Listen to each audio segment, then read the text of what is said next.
where it might domino affect the game to levels that, who knows what can Yeah, happen. for sure. There's a big setup for UBC to get toppled. And, like you said, it's a new game. And not only that, there are still balance patches coming out pretty regularly. And I think it's shaken up how the agent picks go. And I don't think there's anything close to a solidified meta. So it kind of comes down to you see people who might go for a gamble pick with an agent versus going for their comfort pick at the risk of giving up a really good tool that might actually be better, but they're, more comfortable with the agent that they've played for longer. But Right. speaking of all of these hypotheticals, that's all well and good, but right now, Dallas will be defending on Ascent. UBC will be seeing how exactly to break this defense, crush the armor, hit the vital points of the defense. And, UBC's been methodical in historically and how they've taken teams apart. They have no qualms with sitting back, letting 45 seconds burn off the clock before really taking Right. anything. It's there's a lot of map control to And really take in this game. There's a lot of scouting information. So oh, for sure. it's like if anyone has a Sova here, especially on the map, I think there's really any map that Sova can be really good on, but there's just a Sova or a Cypher or who have you that can just let you play a patient offense and dig for info and play the clock accordingly.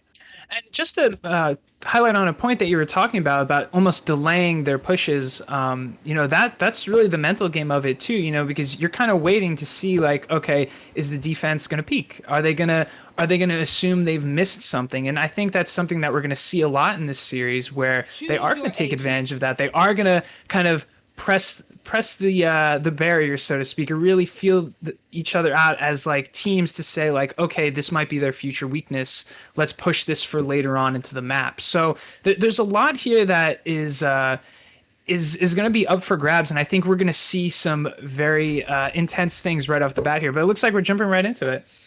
Yeah, absolutely. And the big thing with Ascent is that it is the newer map here in the pool, and it has an interesting mid area.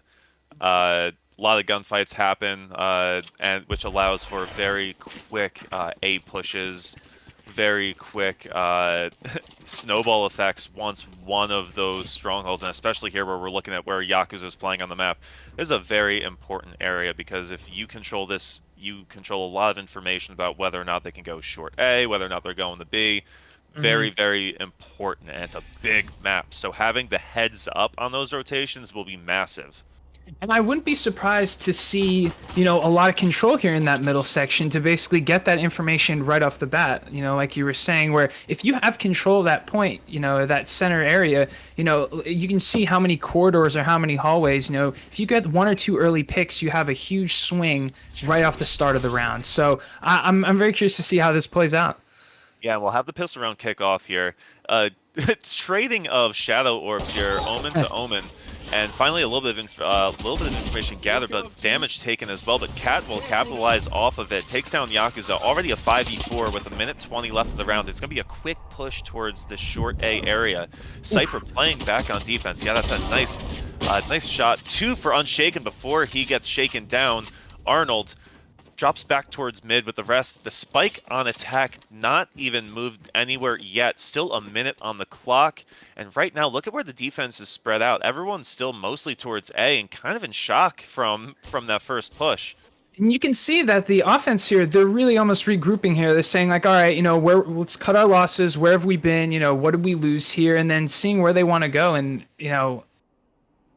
Yeah, they only have 40 seconds on the clock, so they're going to need to take those limited resources towards the singular site and be here. If you rush through that choke point, they can take the site against one or two players, so it will be their best bet, and they'll dedicate the resources, their limited resources in this round. And they'll make the crossover. They should get the spike down here. They have been seen, and the rotate will come in quickly. The spike will go down, but they should be able to retake this quickly. UT Dallas not panicking just yet. Two players. The patience here. Cola's going to be important here, staying alive and able to... Oh, that's the first big kill onto Dursa, but Lamb's going to drop on the other side of the site. Keeps it even at 2 versus 2. Not a lot of health left on left for the defense, but there can be a heal. Ecolypse taking a massively important shot right now, just killing time for Cola to defuse this bomb. Ooh. Oh no, Arnold does not need to peek there, but right now, Suede's still playing the bomb so well, but Cola with a big 3K. Will there be enough time? I think there will be. Wow, such patience. Got it. 1.29 seconds left on the clock. Cola, zero flatness in that drink. He keeps the sizzle, keeps the carbonation, keeps that round alive, secures the first round on the board for the defense. Yeah, you got to admire that. You know, he knew he was outnumbered. He knew that the odds were stacked against him, even with defusing the spike as well. And, you know, just patiently bringing himself through there into that corridor. You know, hats off. Hats off. And I think that's a great start, really, you know, saying like, hey, I'm here. Like, what do you got? Especially for Dallas to bring a message this early in the game and say that they're not just going to get run over here. That was some heads-up play to swing it back over towards B, take advantage of the limited tools, and you know that's you know despite the fact that they let the bomb go down, they coolly retook it, used their resources to their best advantage, and you know secured that first one. And right now they will have the extra resources, and they'll get that first pick, bring it to an early 5v4. And you know for this sort of round, they just kind of want to easy economy, easy farm, play back. There's no need to really risk anything here. The UBC is gonna only really have pistols, some throwaway. It's UT Dallas's round to lose at the moment. Right, so they're going to do everything in their power to make sure they don't do that. So, you know, playing smart, and I think in a long game like that, yeah, you're going to need that. Yeah, that's going to be a hot trade there at the beginning, with Molotovs coming in as well in the middle of the map. They dropped two players on defense there. It's not terrible, but you know, that's one of those things that can stack up at the end against a team like UBC. You don't want to give them anything.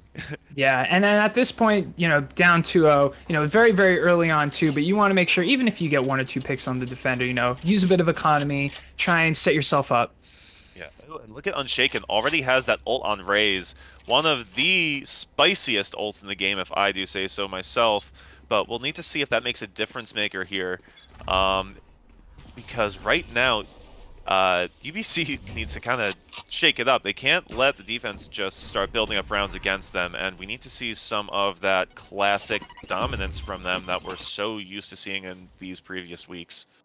Yeah, and this might be a little uncomfortable for them too, especially usually starting out strong.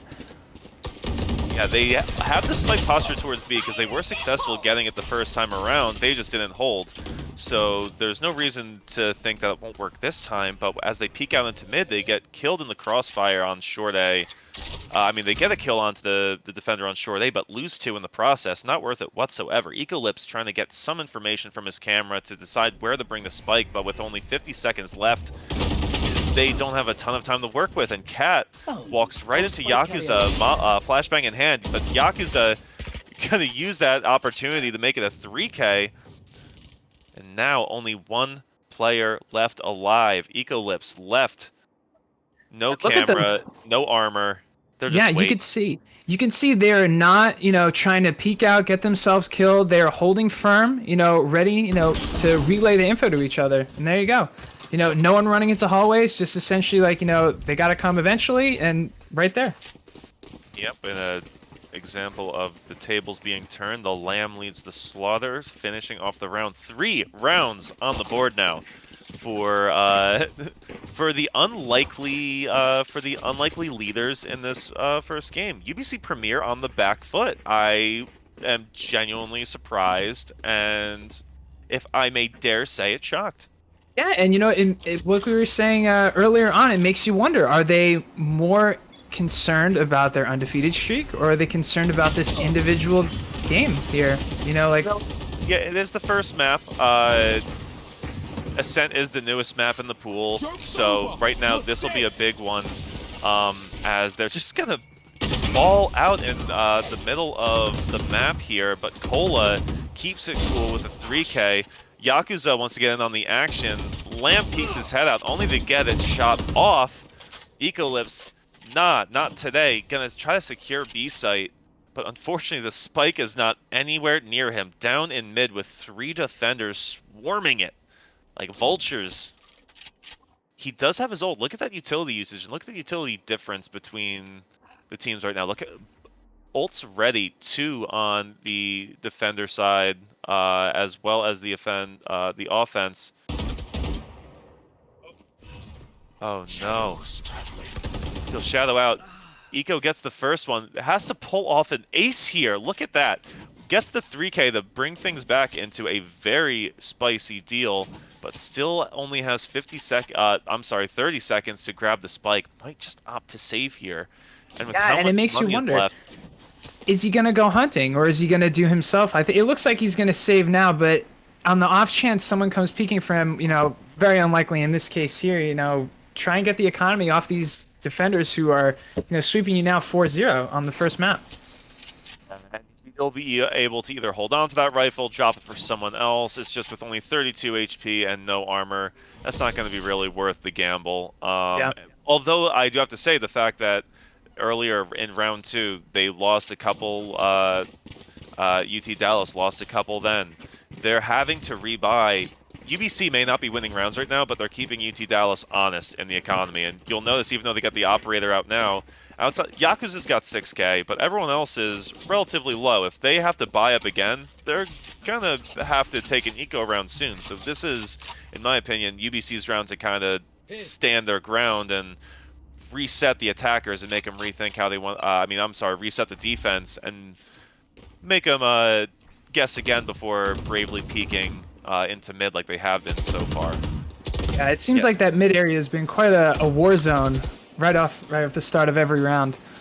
Absolutely, and the spike is already postured towards B once again. They're not really taking anything towards A, which I'm kind of surprised. Yeah, Lamb's gonna get a nice shot on the cat, and we'll drop back, and we'll see the defense rotating slightly and kind of Sage wrapping around. But I'm not sure fast enough. Lamb's going to be isolated from the rest of the group. He's going to have to get big here, but Hemmer takes him down. Arnold reses cat, brings it back to a 5 versus 4. I know exactly where 5v3 now. Cypher just knows exactly where they are, and this is going to be a tough retake situation. UBC now just absolutely taking control of the B site. Cat with a quick trade back onto Unshaken, doesn't let that glimmer of hope live for long, and still plenty of time left on the spike, but Adolfo and Cola are in a tough situation, especially with that operator. That is a high expense weapon. They might go for, ooh, that's a nice shot on the Arnold. Okay, gets the res on the Shaken. That's a one player swing in each direction, bringing it back into a 3 versus 3. There's time left. This slow orb there will allow Cole to isolate Eclipse. They absolutely do. Cat with the 3K. Doesn't matter. Unshaken with their own to destroy the rest of the offense. Has just a second and 3.8 to... Wow, great Sage ult. Wow. I have to say, I did not think that they were in any way going to come back there from defense. I was about to say they're on the back foot for the first time. But, a quick Sage ult, really just trying to even the odds. And, wow, really nice, reactionary play to being down very, very quickly there. Yeah, coming down to the last second and a third. Like, that's fantastic stuff, That's one of those things, exactly what we were talking about in the way that we were saying not to underestimate UT Dallas. A lot of their losses were things like that round we just saw. It doesn't show anything for UBC, but look how well UBC played like that. You've got to wonder how their morale is at the moment, how the mentality, how they're going to try to bounce back from this play. And we're actually going to see the first attempt to push towards A. They're going to try to rush in. Gets the info on where Adolfo is, but the Eclipse will die anyway. But Arnold avenges their teammate. No one underneath the site, so it looks like the spike has a chance to go down, but the defense is quick on their heels. Unshaken uses the fuse, but blows it without much to say for it. Yakuza, just as quickly as he gets a kill, gets traded right back out, but Lamb has something to say about the score. Brings it to a 3-on-2 in favor of the defense. Unshaken, though, gets once again dropped down, but Cola, Lamb, dynamic duo, 5-0, make it 6 now with the heal just for show. Hmm. Damn. And Chemix, like you were saying, why weren't they going A? And they gave a shot at A, and at the start, I really thought something was going to happen there. But UTC, they said no. They plain and simple. They said no. They said, you want to try something different? We said no. We're not going to do that. Rotation being absolutely on point. They just responded in kind. That was a great read, and you do love to see it. That's some great calm retake situations coming into play. If you're UBC right now, you have to ask yourself, all right, B didn't work, A didn't work. What do we do? And once again, the defense just taking absolute control, shutting down B, and I don't even know what to say at this point. This is unreal play from Dallas right now. Just it seems like they know where everyone is on the map with this play, and they have the spike completely cornered. Yakuza just sitting there, gonna teleport just for funsies, give no information about it, and the spike is just trapped outside of B. Absolute confusion here, teleporting either side, throwing smokes down. Who knows where the right way to go is? Casually walking in. Flawless. Excuse me, Unshaken. Excuse me. What's that bring him to? Okay, wow. Alright, so we already have 12 kills for Cola. What's that, 9 for Unshaken? You said Sage was a support. Yeah, What for is real. this? Battle medic up in here. I have to say, I really like the fact that the defense here is getting real early kills. They're basically shutting down the offense right at the start of their original plan. So that takes a lot of mental fortitude to say, all right, now we got to shift. Now there's only 4.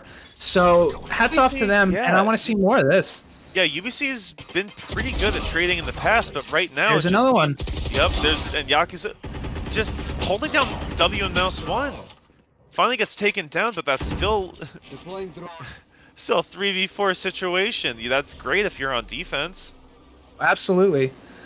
And with that information, that in itself is, priceless at that point. Yeah. And, yep, there's Unshaken taking out Dursa. There's no tradability in these kills right now. That's the other thing we're seeing. UBC just not looking like themselves at the moment and not giving their team a chance to capitalize off these deaths. It's okay to die on offense. You need to poke a site, but you need to at least be in a spot where your teammates can capitalize off of that and make it worth the fact that you died. But right now we're just not seeing that. That trade early on, bring it to a 3v4. Those players died, but the spike was still just sitting in mid with no map control. Right, and how can you expect your teammates to really even take it from there, right? Where my legacy left off, so to speak. And it's tough, and you can see defense right now taking huge advantage of that. Patiently waiting at all corners. Good utility uses there. Bombot going in to suss it out, and Ecolip's gonna look away at just the wrong moment. Tries to watch both angles. Arnold, Ecolips, not quite in sync there as they'll get shut down as they try to enter the A site. Too little, too late. 8 rounds in a row for UT Dallas. Hey, Mix, I gotta ask, what would need to be done right now to really get UBC back into this to a formidable standpoint here? Not even just 8-4, but 8-8, or maybe like a 10-8, something. What do you think here? I think the biggest thing is that their B execute worked at least once. They just weren't able to retake it. So at the very least, if they want to try to rely on something that worked, okay, Cat getting a little ballsy here in the eco round. There's nothing to lose, so we're seeing a little bit of swagger now. Hammer coming in with an SMG to bring it down to 5v3. We might see a thrifty here as they're just going to run the spike straight up. They could go to any site now with this mid control. All right, we'll see some control. Contested at this point. Yeah, this is exactly what we need to see, where they're I mean, as simple as it is to say, they're winning their aim duels, but they actually tried to go somewhere with the spike and take some control of the map.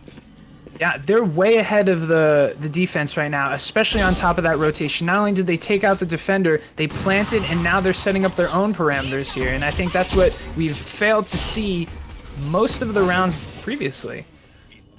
Has not been their normal aggressive self, and this is what happens. And yup, there it is, a thrifty round, ecoed by the attackers here.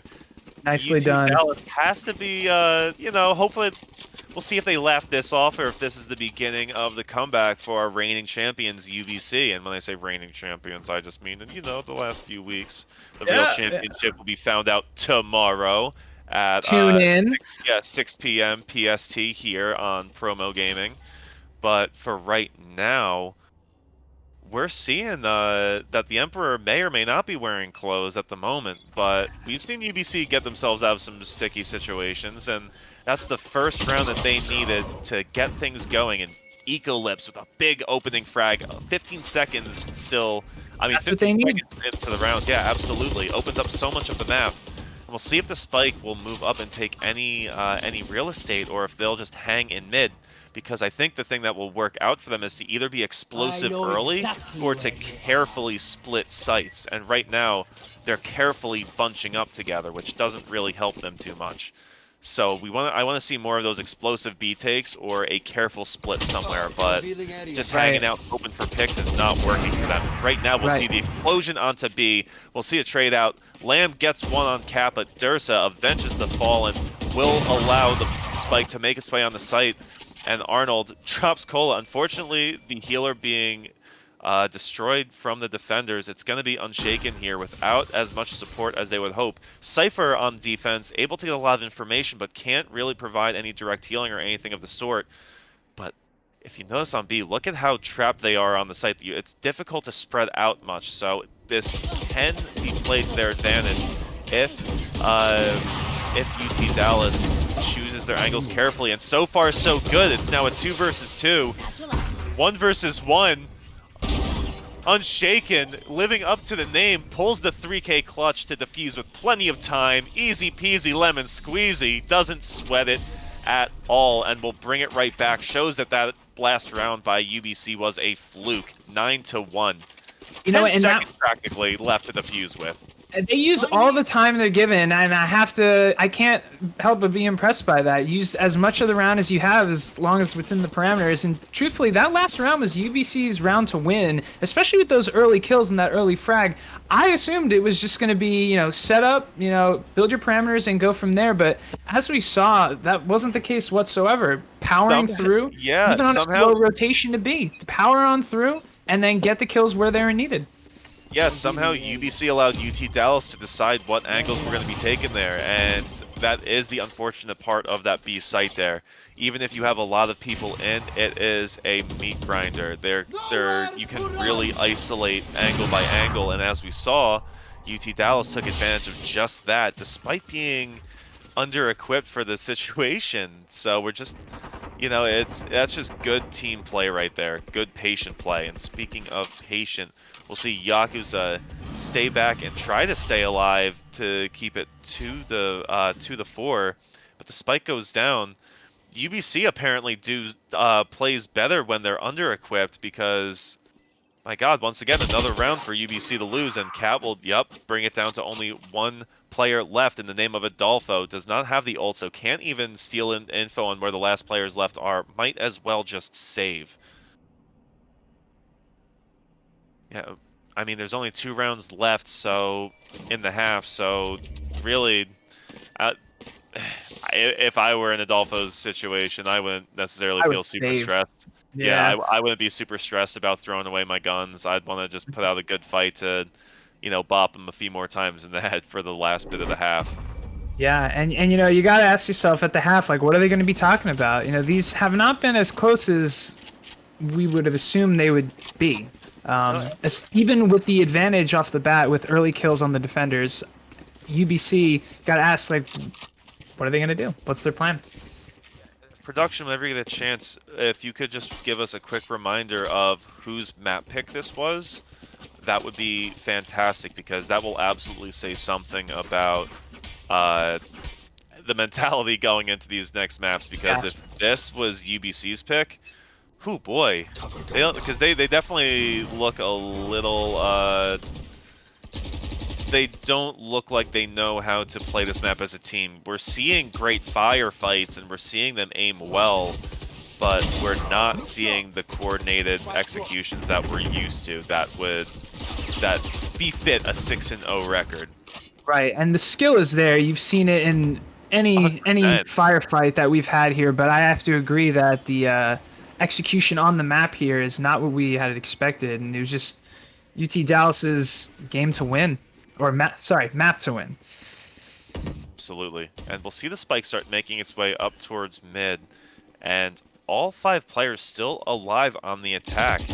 Gives them plenty of time to find information. Dursa going to start the just absolute constriction of the A site. Spike coming in easy peasy. Dursa with another onto Adolfo. We'll just start clearing out A. Lamb's going to come in a little late here. And with the operator, that's a tough cell to retake.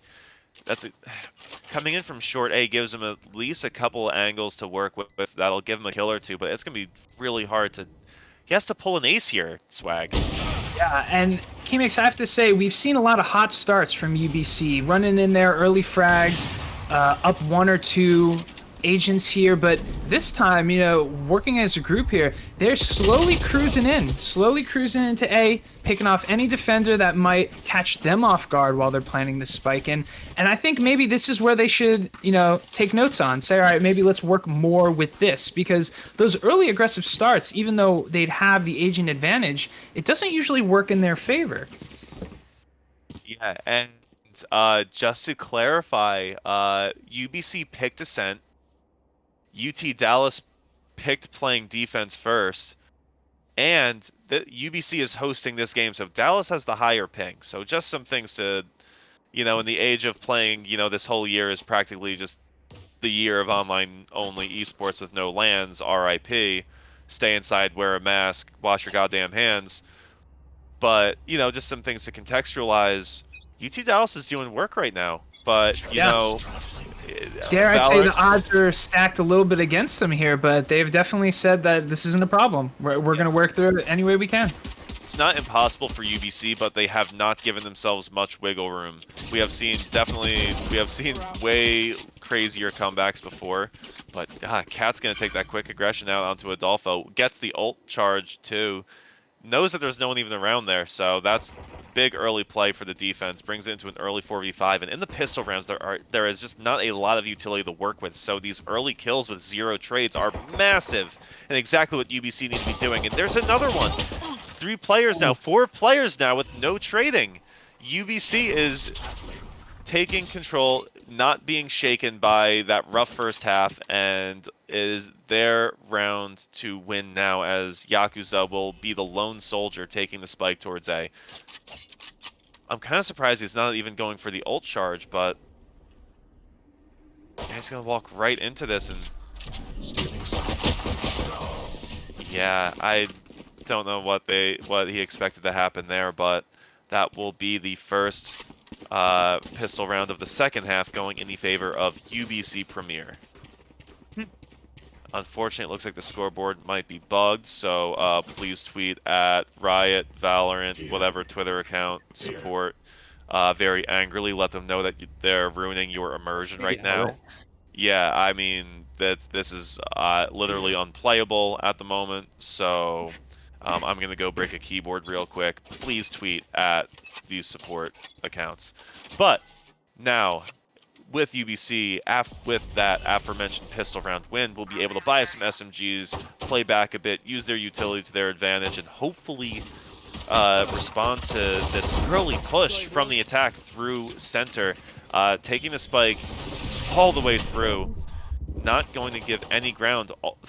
All of their resources being pushed in, 0 resources to either of the other sites, but you know what? UBC is going to just back out of that and not take any of those close quarters combats. They lost one early, going to drop back 2v2 and try to play more responsibly. Though will probably sacrifice a spike plant in favor of this, but well, now they know. So now we're going to see how they move here. Can they move quick? Because the sooner they get set up, it's going to be a bit of a problem. Yeah, there's a lot of time left on that spike planter, but on that spike, I should say. But the defense needs to make sure they're coming through from multiple angles here. They can't get choked off too easily, and you know they have the equipment advantage here. So while the spike is down and Yakuza has picked up an SMG, this really is on UBC to clean up and right now they're running out of time. It's a 3v4, but right now, there it is, hitting their shots. Arnold and Hem are back to back. Cole runs in at the last second to try to stop them, but I don't think it will be no. Just in time, defenders win 5-9 now. Yakuza not enough to stop the defuse, but a well-placed wall, great utility usage. You'd love to see it. Saw a few traps there. I don't know if you noticed where they'd have smoke in the corridor there and have an agent on each side waiting for someone to walk through and be real tough about it. And it didn't work every time, but the times it did, it's definitely swung that round. Yeah, absolutely. If you play in a good boost spot, you can watch those smokes as well as keep an eye on other angles. And there's a lot of players who will just set a smoke and think that they're invincible from there, but players will walk through, and you know, it's until they learn their lesson, you keep smacking them, you know, keep the water spray bottle out until they learn their lesson. Might as well. I think that's the best way to get back into this game is you need to take advantage of every little weakness that you can find. And I think especially now being down 9-5, like experiment a little bit here. Like do anything you can to see what can propel you into the next map. Yeah, it's still close enough, and UBC can 100% start making their comeback, and it does appear to be their comeback to make. UT Dallas had that momentum from the first map, but it seems that UBC, I like that molly. It's going to force out the peak from heaven. Eclipse pushed out because of it. Unshaken and Lamb taking advantage of that. 2 quick picks onto the A site. Smike's going to go down as long as Sage makes taking a little bit of time there, but it will be only one defender left. Arnold takes, I think, a little too long to get there, and is going to have to pull off a complete hero play, 1v4 situation. Oh, and see, I think, especially on Ascend here, you know, when the attackers have such an advantage from planning and then setting up, it really punishes you, especially if you're going from B to A or A to B. You know, obviously, there's only one real route you're taking. You know, or you can go all the way through the middle, but like that's quite a detour where you're losing insane amounts of time. There's a big middle area, but not a quick way to really get between the maps. Exactly, so, yes. So responding quickly is massive, and having a slight read, so you're not just responding, but being ahead of it. Because it's just too little too late right now from UT Dallas. Their defense is responding, but they're not exactly getting enough info to be there in time. They're getting there just a little too late, and UBC's got some aim. We've seen it. We know it. And right now we have a 10 versus 5 situation, so UT Dallas only needs 3 more, but we know that the sleeping lion that UBC is, especially if you let them start warming up. Well, especially on defense right now for UBC, we've said, you know, we've commented on their skill and their capabilities. So especially as defenders, you know, it's really their round to win, where when they find the attackers, and especially if they have the upper hand, you know, easy kills in the book. And look at how the rotation is starting to happen, just as we commented. Sage is coming through towards the mid site. Dursa holding their own with the shotgun against Adolfo. Eclipse burned alive by Lamb, just absolutely roasted. And still, though, we're seeing players holding onto B, which might not be a bad idea, as Yakuza's going to shoot that way. Going to get hurt out. Those doors are down there, and yep, we're seeing the rotate come back in towards mid. Now, here's the trap, though. They're all in mid here. Pick A or B. You know, this is the make or break in the round. Are they going to get caught and not move quick enough, or are they going to choose? Looks like they're going B. Cat's hold to let it happen, while Cola's going to drop Dursa. It really comes down to Cat. Utility is going to come out, but the headshot will be... Oh no, Cat caught. I think that was just too much utility in a bad situation. There's only 5 seconds. The spike carrier's killed her. They're going to have enough time to plant. Oh man, only 2 seconds left to get in there. Hemmer. Hemmer. Not enough. Just not enough. Too little, too late, unfortunately. And that will be the 11th round for UT Dallas. 2 away from taking this first map in the best of 3. And you'll love to see it. Against UBC Premier, I would absolutely love to see the so far undefeated champions losing the first map of the best of 3. I think it says a lot about both teams. It makes you phrase the question, well, how is the undefeated team going to respond? And it also phrases the question of how is UT Dallas going to take this momentum into the second map? You know, they've, you know, record showing. We know, Lost. yeah, we know both teams are quick learners, but it just looks like UT Dallas has either done their homework or I don't know. It just baffles me that it looks like UBC has the offensive plays here for the most part, but their defense just got torn apart so quickly that it's just going to be hard for them to really even have a chance to play offense after how great UT Dallas played on defense.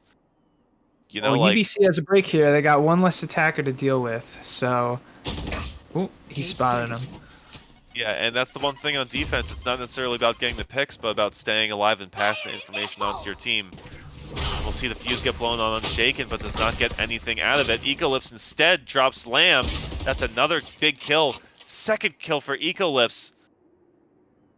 Unshaken drops their ult, gets nothing out of that round except a death, and while Dursa gets killed, they know where Cola is, know where the spike is now, and only 30 seconds left. So only so many places you can go with it. We'll go with it now as the He's running last out of player. room. He's definitely running out of room there, and I think he knows he's in a bit of a pinch. Yeah, locations revealed.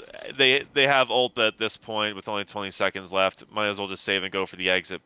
But it's going to come Yeah. down to whether or not Cat can get the drop on its prey. And this is kind of the perk of getting those early wins where this is a round where, if this was 11-10, they might have to, like Cola especially would have to risk something here. But, being up 11-5, like they could take a round. They could say, all right, let's reset. That didn't work, and I think that's really important for this map here, especially having this lead. Yeah, UT Dallas has a lot of headroom. Hopefully are being easy on themselves because they just need to breathe out and close this map out and bring that momentum. Because the next map is their map pick. It should be home base for them. So as long as they just close, they're good. But I mean, closing Or so out we is, think. or Yeah. so we think. But closing out is what separates good teams from great teams. Once the pressure's actually on, those decisions can start falling apart. But right now, UT Dallas is holding fast and not letting UBC's monumental record really really let them stop them from taking this first map by the horns. Yeah, they seem very unfazed by this, and it's what you like to see. It really is, especially at this part of the tournament here. Like, you want to see this. You want to see people playing regardless of what the record is. As far as we're concerned here, these teams are 0-0, Also right? lose. Yeah, and that's great. Yeah, absolutely, and we'll see that early aggression get rewarded with a quick trade. Still a minute left though, so plenty of time to work with here. As Yakuza will lead the charge in through mid. All the players, for the players I should say, line up towards mid, but Hammer with a nice wall bang onto Lamb, but gets traded out by Yakuza. They're going to start bringing it over towards B. Will Cypher be able to make it over in time? There's going to be a lot of utility being used to secure this bomb site. Cola with an important wall bang onto Arnold, drops the main support. Ecolips gets Unshaken, but they're down their healer. That's going to be hard to retake without that wall, without that slow orb, without that heal. That's a huge resource to be down, but they can do it. The dream is not dead. They are unfortunately funneled into the same entrance now. And 3 players left. 3 players left here for the Spike Planters. And look, they're already spread out. Look, they're not funneled up like we've seen in previous rounds that led disastrously. And Adolfo gets the first on the Dursa. Ecolips will get Adolfo, but it hardly matters at this point. There's hardly any. Ecolips makes us doubt it for a second with a nice 3K, but Yakuza with one of their own. It was a bit stacked against him here, especially with Cypher. You have so much capability of finding out all the information you need in the kit that Cypher has. Unfortunately, though, once you know they're already at B, a lot of that starts to be less valuable. Yeah, it just comes down to the straight up run and gun shoot. Yeah, Cypher outside of his ult is more of a mid to early game agent, and retakes are not really his specialty. Yeah. And So as we are here, on 12-6, which is and a nice early trade, brings us to 4-4 already. A minute 30 still on the clock. Love to see that early blood. Forces the ult out already. Arnold ults Cat back 5-4. One thing of note, as we are here on map point, the losers get to pick whether they want map or side pick in the next game. And map is then picked first. So keep that in mind as UT Dallas is just one away from winning map 1, which was UBC's pick. Yeah. That's, So if UBC gets to pick again, they're gonna have to ask themselves whether or not they're helping themselves or hurting themselves. yeah, Makes you wonder how much absolutely. research they've done into, you Yeah, know, seeing the other seeing team. where the weakness might really I be know Yeah. exactly elsewise where. in UBC's playbooks. Right now, 40 seconds left. The Spike really needs to commit to a site, and it is starting to make its way there, and absolutely demolishes it. One player, they'll lose 2 in the process, but it's not enough to stop the Spike from getting down in a great position, and 1 player left. I don't They're see kind of in the Eclipse. same situation here. Yeah, You have Cypher, but he knows all he the has information he he needs. has his ult though, but uh-oh. Wraith teleports out. Oh, teleports into a good position there. Yeah. He's checking his corners very carefully, but that's a lot of information. Gets the first on Unshaken, but can't get the flick onto Yakuza, who will take him out like the businessman, like his namesake implies. 3K to close out map 1. Ascent in the favor of our underdogs. Huh. Huh. Well, that's maybe a bit of surprise for everyone here, and I know I like to see it. I was excited for at the start. Um, Not just assuming any sort of sweep or anything kind of wild here. It was more so the underdogs showing the undefeated team that we're here to play. Yeah, and I mean it was really a team effort. There's 20, 18, 19 kills, and no slouches for UBC either. It was 13-6, but like we said, there were a lot of rounds in that map that were just really close ones, where just 1 or 2 players survived. There was a lot of bloodshed on either side, and I think 13-6 doesn't do it makes it look like it was almost easy for UT Dallas. And you know what?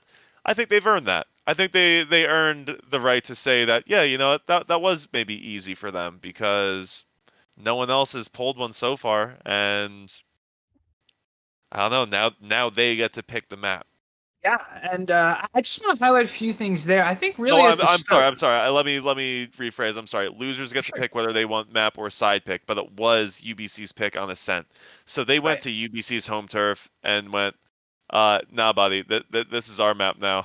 Pick again. What do you got? So there are a few things I do want to highlight though. Is Cola at the start on Sage, the expectation that, you're going to support your team, do whatever you want, res, heal, really showing up with a lot of just drop-ins, headshots, real good dinks where playing just universally well. There was at one point I think with 12 kills with only single-digit deaths, and that's very very impressive for an expectation where you have a character here that's just going to heal and res and put down utility walls. So I think that was Ye- something that should be highlighted that really set the tone to get into those double digits. Where it was what 10-4 at one point. There's a difference between playing aggressive and stupid and playing aggressive and smart, and especially with the Yes. sort of responsibility of being that support type agent. If you can both make openings and support your team in the meantime, you're just an all-around player there. Oh yeah. Um, and it turns out that UBC picks bind, Dallas picks defense, and Dallas is hosting this next game. And I don't know about you, but I want to see UBC wipe the blood off their nose and come back swinging in this next map in the best of 3. But right now, the underdogs, the 4th seed in the semifinals, UT Dallas has given the bloody nose to UBC Premier. Yeah. 6-0, first seed, undefeated. My mind blown. I need to go find it because right now we're going to take a quick break, and at 7:10 PST, we'll be back with the start of map 2. So We'll be see you sure then. to, yeah, drink your water.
paid the price.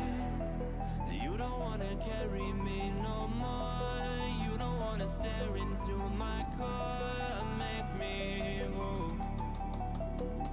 And you can't fix all the fissures in my form. So paint me a picture with your warmth to let me go. Is it so wrong to wanna hold on, to wanna go through the motions? Oh God, I wanna turn back time with my whole heart so long. If only you could stay the night.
Alrighty, and we are now here in map 2 of UBC Premier, our up until now undefeated champions of the Promo Gaming Collegiate League, playing UT Dallas. In map 2 now, UBC has picked Bind, where now Dallas will be on defense, where Dallas hosts. Mhm. I mean, I'm not I'm surprised. baffled. Yeah, I'm not surprised. I think Dallas doing the smart thing here, saying, we had a really great lead, starting off on defense. Let's do it again. And I think why change something, if it's not broke. So in this case, this is no surprise to me, and I think Dallas is really trying to start off on the same page. But we're jumping right into it.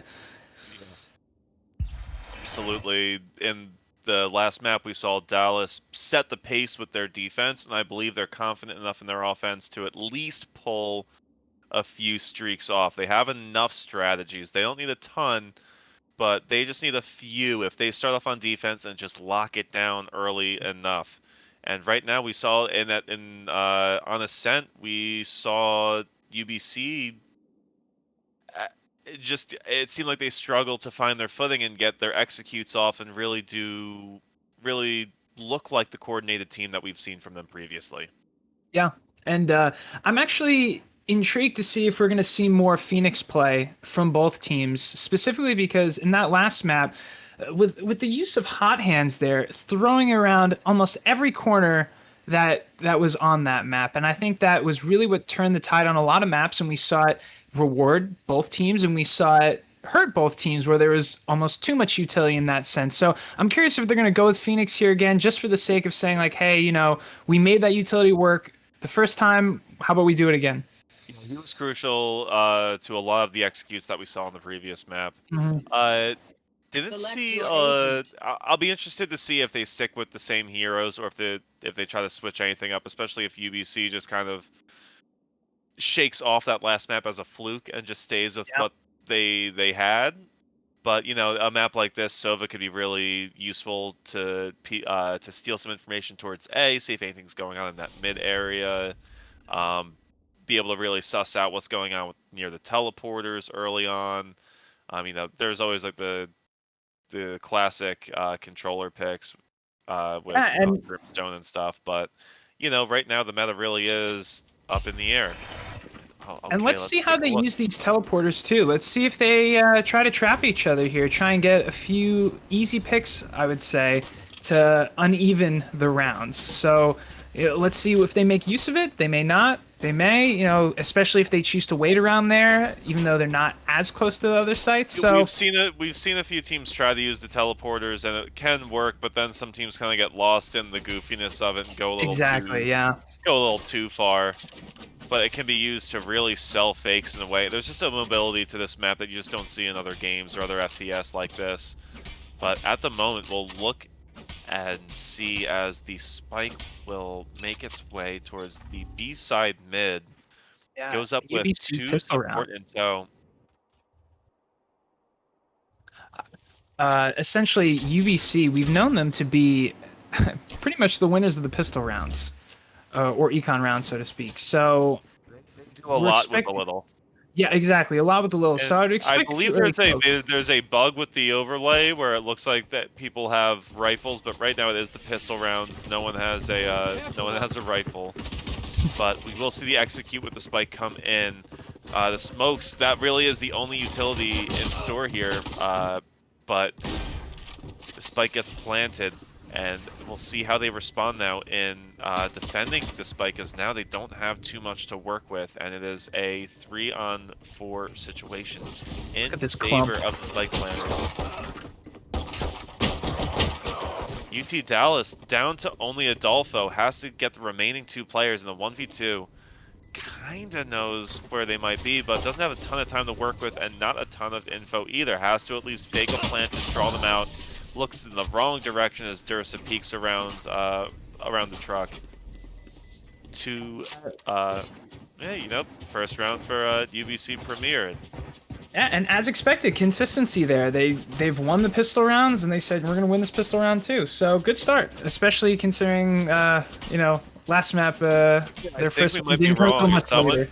If someone in Twitch chat wants to correct us, I I think actually UT Dallas won some of the pistol rounds last map, so we might be wrong about that. Ooh, okay, But please. if there's one thing I know about the internet, and especially Twitch chat, is that It's if you're never wrong wrong. about something, no, it's that Yeah. if we're wrong, they'll let us know. Otherwise, I'll just talk as if everything I say is right. Bomb buddy out. And we'll see the early, the attack can put some credits into this round a bit more than defense, and we'll see the bomb bot go out, some SMGs go out, and quick aggression into hookah. There didn't even. Oh my god, that's disgusting. That was just a little disrespectful push out of Hurtful. hookah. The spike carrier gets dropped, but it doesn't matter. Unshaken's gonna be here with the shorty. And a good angle to do something with it, but can't stand up to the hammer. Cola tries with their own. Will throwing out at long range. Self-heals, but not enough as Ecolip's far better equipped to handle the situation. A lot of uneven trades there in these first two. Usually we saw at least a 1-for-1, but we didn't get that. Yeah, you know, it is an eco round, so it is what it is, but hopefully we'll see UT Dallas and UBC be a little bit more evenly equipped. Well, actually, what I should say is that UBC, since they won the last 2 rounds, if they're going to be hanging on to their SMGs and choosing not to upgrade, they're going to be at a slight disadvantage. Yeah, they're going to hold on to the Spectres. Not many. It doesn't look like any of them are really going to upgrade into full-on rifles. So right now, despite the pressure being on UT Dallas to not lose, this could be. They are disadvantaged in terms of equipment because the attack is coming in with SMGs, but right now it doesn't matter because the smokes and the flashes and the fire will be enough to get the spike into position. Cola gets a kill, but the spike will be planted. 4 on 5 now in favor of the defenders, but the spike is indeed down. Ecolip's trying to spot ahead here. Sage. Cage goes out to stall a lot of time. Plenty of utility here to just stall with, and right now it's just defense has to start making a push here, but right now they're not winning.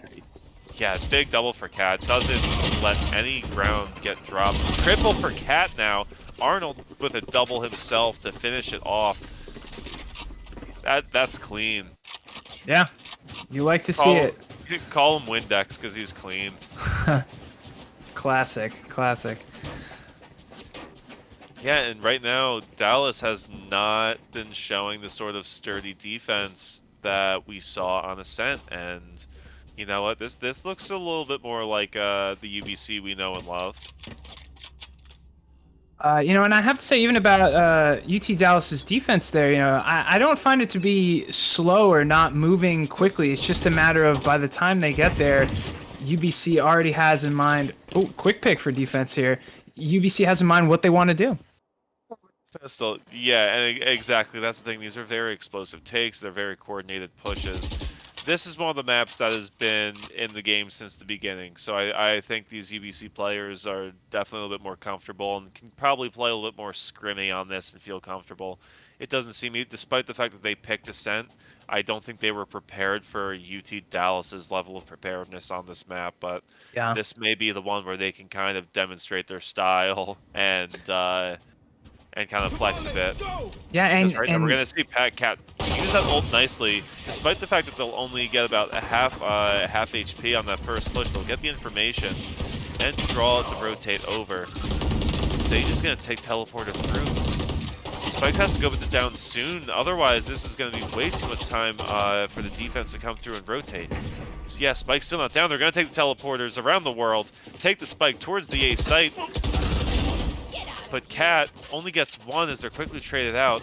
2 players left. This is a 2v3. No heals left for UBC to use. This is going to be a tough sell as 2v3 spike down. That'll at least get them some more money on the economy, but UT Dallas is in a decent position to put the first round on the board here. Now let's see if their patience from last map kind of factors into a situation like this. We've seen them play this exact scenario. And right now it goes evenly, 1 for 2 now, 1 versus 2. Lamb's got the time and the resources to burn. Lots of ults here now. Hammer can't really do much about it. It's gonna try to bring down the ult, but not sure it's enough. But now Hammer with the 3K. It is indeed, as Cola forced off between a rock and a hard place. Just can't do anything and dies with the spike. Hammer plays that, and 10 HP left, probably because of the massive brain breaking out of his skull. From how well played that was, he Great spike control. It was great spike control. He knew where he stood, what kind of odds were stacked against him, and he basically said, like, you can come after me, but like the objective is there. So great use. Great use all around. Well, yeah, played from bathroom super smartly, didn't peek out ahead of time, and just listened for that cue for the defuse. And when things got a little sweaty, dropped the ult. Enough said.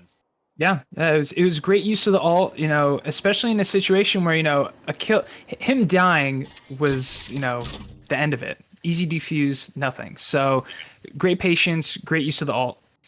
Yeah, absolutely. And Eclipse is going to get a nice camera there, and drops out of it just as one of the defenders starts jumping across, but it matters not. Cat going to flash in, run in. No deaths yet, but I spoke too soon. Cat the first to die, but Dursa makes up for it and then some with a double onto the B site. It's going to be a rotation late, but the spike... I spoke too soon. Spike's still... Okay, spike down now, finally, but the res will go off. Brings it back into a full-on 5 versus 2.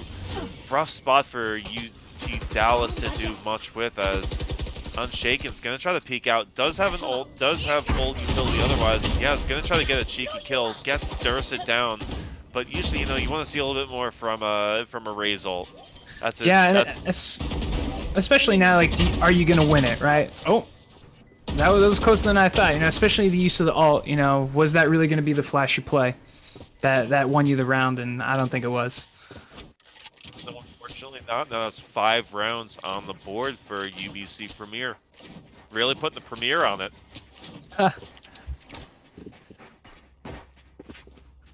So I guess, Keemix, I'll phrase the question again. Being down 5-zip, what should we see here from UT Dallas to kind of even things up a little bit? Well, outside of the obvious of go hit their shots, it seems like they're not really using their utility to their fullest advantage and not allowing their teammates to come in and trade. They need to buy a little bit more time because, as we saw on the previous map, this team clearly has the aim, they have the coordination for it. They're just not buying enough time, I think, and they're trying to just do it. They're letting themselves get pulled into, not to discredit UBC, UBC is isolating them individually very well, but that's the, like, you know, that's the meat and potatoes of this game, which is, how do you isolate the other players? How do you use your utility to create openings for your teammates? And right now on Bind, we're seeing UBC run a 101 force on, has completely crack open either bomb site. Right now, Unshaken gets a big double with utility, and we'll actually see finally now, plenty of time left to bring it back on the defuse with the defenders. Yeah, 10 seconds left on that.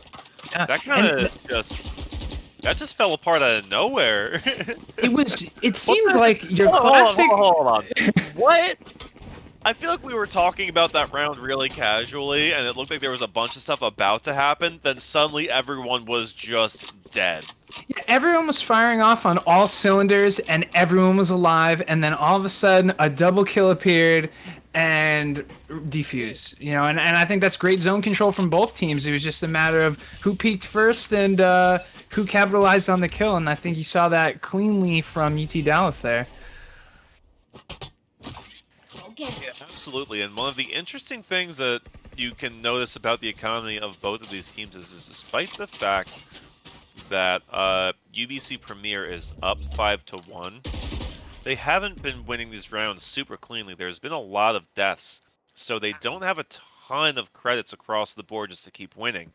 UT Dallas just needs to win one of these upcoming 3 or 4 rounds to bring this back, in the same way that we saw UBC start to mount their own comeback last map. So this is far from over despite being 5-1. but we'll see the execute come in as the spike jumps through Hookah. All 5 players committed to the B site, and we'll see the initial trades come out, now in the favor of the defense. Unshaken, once again, doing a lot of work, buying so much time for the team. And Cola making the wise call for the sake of the economy. As we mentioned, that it is tight for their side, and they need all the help they can get to keep UBC up against the ropes, and it was not worth letting a player stay dead there. Rather, res the player, keep their equipment inbound, less stuff to buy, more credits on deck, because now is where UT Dallas starts mounting their comeback. Only 3 rounds away now. Yeah, and you saw that quick UBC attack there, and like clockwork on that, similar with the first map, it was shut down. It was shut down as opposed to their patient, slower attacks we saw in the earlier rounds here. I think maybe UBC should be saying to each other, like, hey, I don't think we should just go, balls to the walls here. I think we should play it slow, similar to what they're doing right now here. Kind of, who's going to quick draw first, and I think that's going to benefit them, especially if they want to kind of keep the rounds flowing in their favor. So far, UT Dallas has shown a pretty decent capacity at shutting down the quick aggression. Oh no, I'm not sure if Lamb meant to do that on purpose. No, I don't believe Lamb meant to do that at all, as that Hemmer will take advantage of either that misplay or otherwise poor decision, and luckily the spike kind of just drops back out of A, but unfortunately we're in a 4 versus 3 situation, so it's not completely dire for UT Dallas, but it sure ain't good. Yeah, and what we're seeing here is... Oh no. Yeah. This is a tough one. It's still a slow, very slow attack here. Ooh. Where's it going? Where? Yeah, a very slow attack here. Not trying to lose members or agents for the sake of just picking out one person. Really playing it out here. Spike's planted. Yeah, Yakuza though doesn't want to give it up too easily.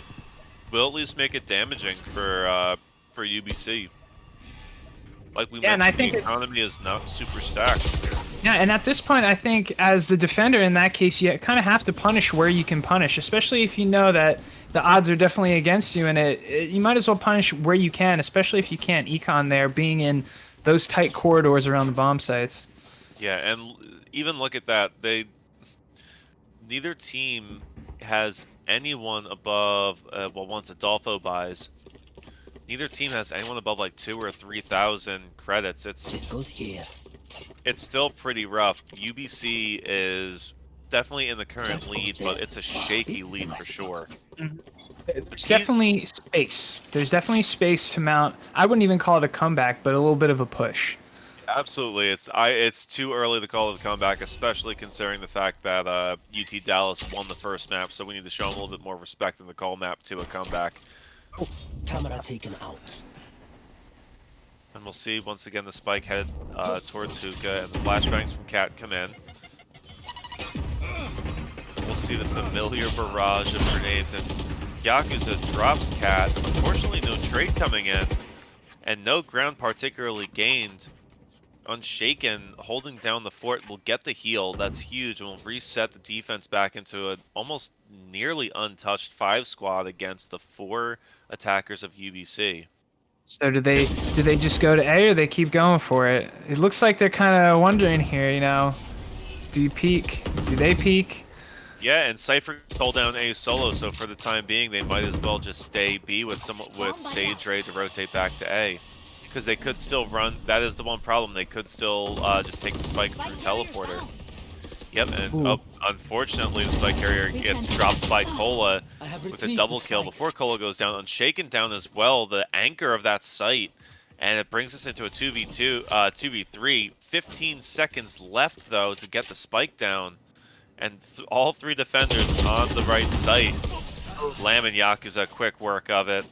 And I think what we saw there is like the physical embodiment of the thought. Do we go A, or do we keep pushing B? And instead they kind of like ducked and dived and said, oh, maybe we'll get a pick and then B will be more favorable. But as you can You see guys want to from go? You guys want to go? You guys? there you No. go. Let's And just go. UT Let's Dallas stay said, here. no, if you don't want to go, we're gonna wait right here, and they took advantage of that, and I think that's smart defender play. Yeah, like I brought up last map, I think it's a matter of if you're gonna play it slow and cautious, you need to have your resources spread out a little bit, go for a split somewhere. Otherwise, you're just being a sitting duck. If you're gonna group up, you have to be aggressive and explosive. And right now, we'll see Durza get real aggressive with that ult. Oh no, Eco He wants it. teleport. Okay, that might have been okay. He Durza gets gets it. at least one. That's a lot of info off the defense now, so that's a big loss. And now we have the trades in favor of UBC. Gets the spike down, up 1 in 4-3 now. This is gonna be tough for Unshaken to trade back in on. Doesn't have an ult to get a free kill with, so have to earn it the old-fashioned way. Oh yeah, and that's gonna be a Good use of the hot playback. hands. Yeah, good hot hands, just waste time, gets the info on it. Easy for the attackers to capitalize off of that. That hallway is just a Yeah. death sentence if you can't move in and out quickly, and then just capitalized on it.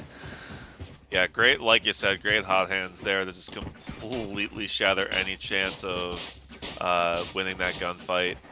And, you know, it's just, it's a solid, that's when it's almost the end of the half, might as well use those ults. And right now we see 7-3 and still in favor of UBC. Keep in mind, UT Dallas won the first map, so if UBC wins this one, they still have to win one more, but I would not count UT Dallas out of it just yet.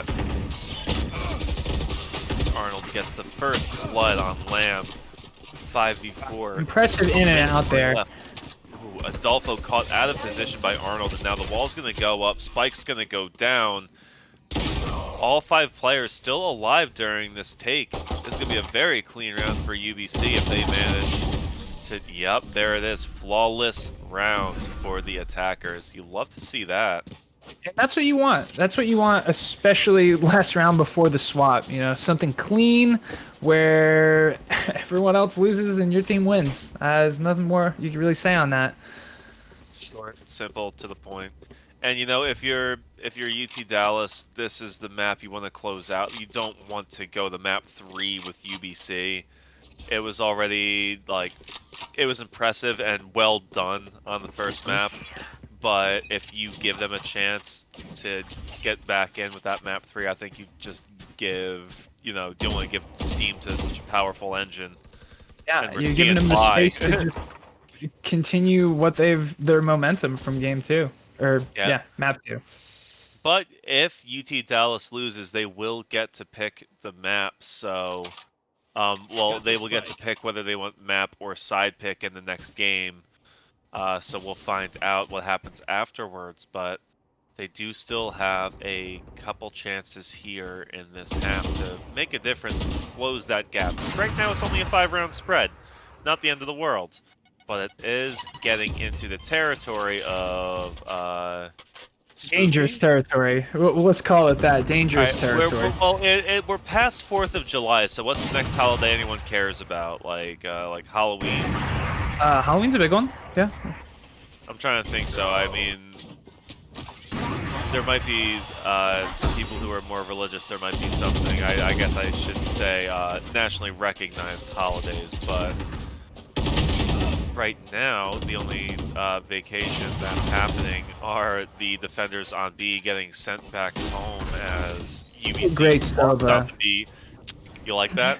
Yeah, as UBC walks right onto B, makes it their home. Won't be a timeshare, exclusively theirs. Wow. Unshaken will get a... Oh my.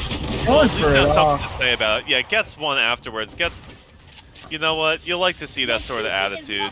Yeah. Durza will come back to get that. To bring the attack back in. Oh yeah, that was the last round. So it. Now we got to swap. Yeah, so we're gonna swap, but yeah, that unfortunately we can't keep the can't see the full details. Like we said last map, please type out your well-reasoned and logical complaints to Valorant support. Right. Zero emotion, all logic, please. All logic about how this is literally unplayable and ruining the experience. And oh my god, I need to take my blood pressure medication. But Don't worry though, because my experience right now, thanks to Promo Gaming and UK Mix, it's great. I wouldn't have it any other way. luckily, I've got a official Promo Gaming stress ball in my hand right now, and I'm Ooh, squeezing it to relieve the tension of the stress I'm under right now. I need those And perks. I know, early adopter, baby. But unfortunately, there's no early adopter of the spike as it gets left in mid. No resources really being spent. Everyone just spreading out on the attack here to see where to push in. The first shot by Lamb out from Hookah will give finally some catalyst. Molly out towards the back will flush out some of the defenders, but the spike is still inert. Nothing being spent outside of a Molly and a It's just few. smart here, you know. They all want to push here, but at the same time, they're not willing to sacrifice the spike in a really unfavorable position. They're just gonna say, you know what, we're gonna do our thing and we'll go back. But Unfortunately, though, yeah, yeah, go yeah, ahead. That that's was rough. yeah. It's like, but losing a guy, that's Yeah, not where you with want to no real, be. and they're still going to take the spike in that direction. So despite the fact that they lose one early to that, now only 20 seconds left, they're going to be pretty much forced to commit to the B site. Arnold drops a slow orb and is able to capitalize real well off of that. Adolfo splattered against the sidewall, Hemmer Wow. and Arnold and Cat. Can we just see there that that was a 2v4 defense on B, and you know, and I thought for a second I was like, well, why are still 3 people at A when we've seen all that activity at B? But clearly, that there's no problem. There's no problem there. They seem they could handle that Especially, without an issue. yeah, especially with the quick rotates on this map, whether it be through the teleporters or just through mid, you can pull out from Hookah really quickly, and you know it's a lot of that's good patience on the side of defense there, but also just some great anchor play on B. Yeah, that's a lot of trust there. A lot of trust from those teammates that, you know, if they both go down early, that's a free site, a free plant. And a lot of trust from those teammates that are saying, like, you know, you guys, you'll do it right. And it really highlighted itself right there. Yeah, and that early camera is not going to get much information, but they'll continue to push up anyway. Lamb takes down. They'll knock out some of the trip mines there and go for an early spike in safe spot. Ecolus being the first defender to come down, but Hemmer avenging the fallen by killing Unshaken in the name of his brother. Now, despite the attack being on a light biker, they do have the spike down and positioning in their favor, but the SMGs are just too much for the short-range pistols and cheeky weapons. And oh, that's some nice wall banging going on there. Brings me back to the old Counter-Strike days. You love it, you know, and it shows, it highlights the skill there. Wow, clean round.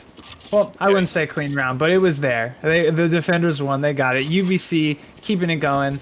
Yeah, and you know, I would say normally if it were a little bit earlier in the game, like that'd be great for UT Dallas to at least get the spike down. You know, you get a kill there or two, but at this point, UBC just needs 2 more rounds to secure the second map. It's a little too late for playing it safe. I think they really need to step on the gas a bit if they want to try to make anything of this map, because they've already shown they can do it on Ascent. It's not a matter of necessarily building momentum, in my Really opinion. now or never, right? You really push the envelope and see, you know, what UBC would do on a fast attack here. Maybe that would, you know, show them something.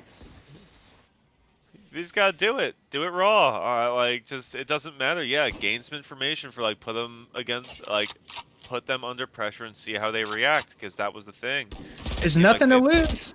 Yeah, Rattle them a bit. Yeah, UBC never was allowed to get comfortable on Ascent, it seemed, and right now they're nothing but on Bind. So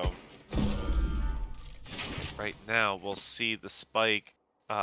Still staying over towards the A side, but Unshaken popping through the teleporter. Fishing for information, but nothing biting.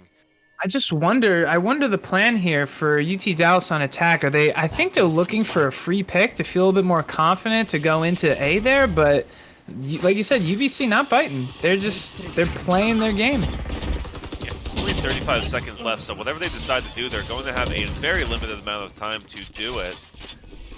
And, you know, they'll go with the old reliable Sage Ball and quick A plan, but they've shown that it can be really hard to hold that off when you don't really have the ace tight secure. You really just have a corner. So sure, that works for getting the bomb down, but it sure is difficult to defend as Cat's going to have a great position up in its perch. Arnold is going to be able to wall off an entire section of lamps there, so Unshaken can only do so much to cover the bomb. But the time is ticking. Unshaken now with a triple on the defenders. Only 30 health to defend the spike with, and it won't be enough to stop Cat, but unfortunately, no one will be able to defuse it. Attackers win with Cola claiming the last of Cat's lives. Well, 4-11. I'll eat my words there. You know, me as the caster, and them clearly as the players. You know, thinking to really try and rattle them a little bit. Yeah, right. They just say, you know, we're gonna cruise on in here. Yeah, we're gonna cruise on in here. We're gonna use our abilities the proper and skillful way, and I think it really showed itself. Yeah, see, now at this point, these rounds are just to, you know, really show face for map 3, and I think they should still move with as much, you know, structural soundness as possible. You know, like regardless of the current score, I think what they need to do is, yeah, just play, continually play smart. Hold on a sec, I want to see this. Yakuza versus Cat right now. Oh, they don't even know how close. This is killing me. I'm sending all of my mental energy to one of these two players to let them know. Please, please peek there. But I digress. Looks like the action might actually wind up happening towards Hookah as two players will sneak in and try to peek any information out, but nothing found yet. Ooh, but there will be a defensive push out from Hookah. Cat getting so much information here. This is huge. Defenders can start favoring B. Dursa will get dropped, but there's already so much information. They can make a fast rotate here pretty effectively. Oh, man. UBC not quite there and winning the first fights, but pretty much surrounding the site because, you know, UT Dallas got the spike down, but once again, not necessarily having control of the site itself, and this is going to be a tough hold for them. Adolfo gets the first kill, and luckily Lamb trades him out, so this will still be in the favor of the planters. Cat with a second life to work with. Cola gets an important kill onto Arnold, and Cat just kind of runs for it now. Yeah, we got the rounds to lose. Let's hold for now. Yeah, we'll close it out next round. Only holding a Phantom, so I was almost expecting Cat to... Yeah, let's take a look at the... damn.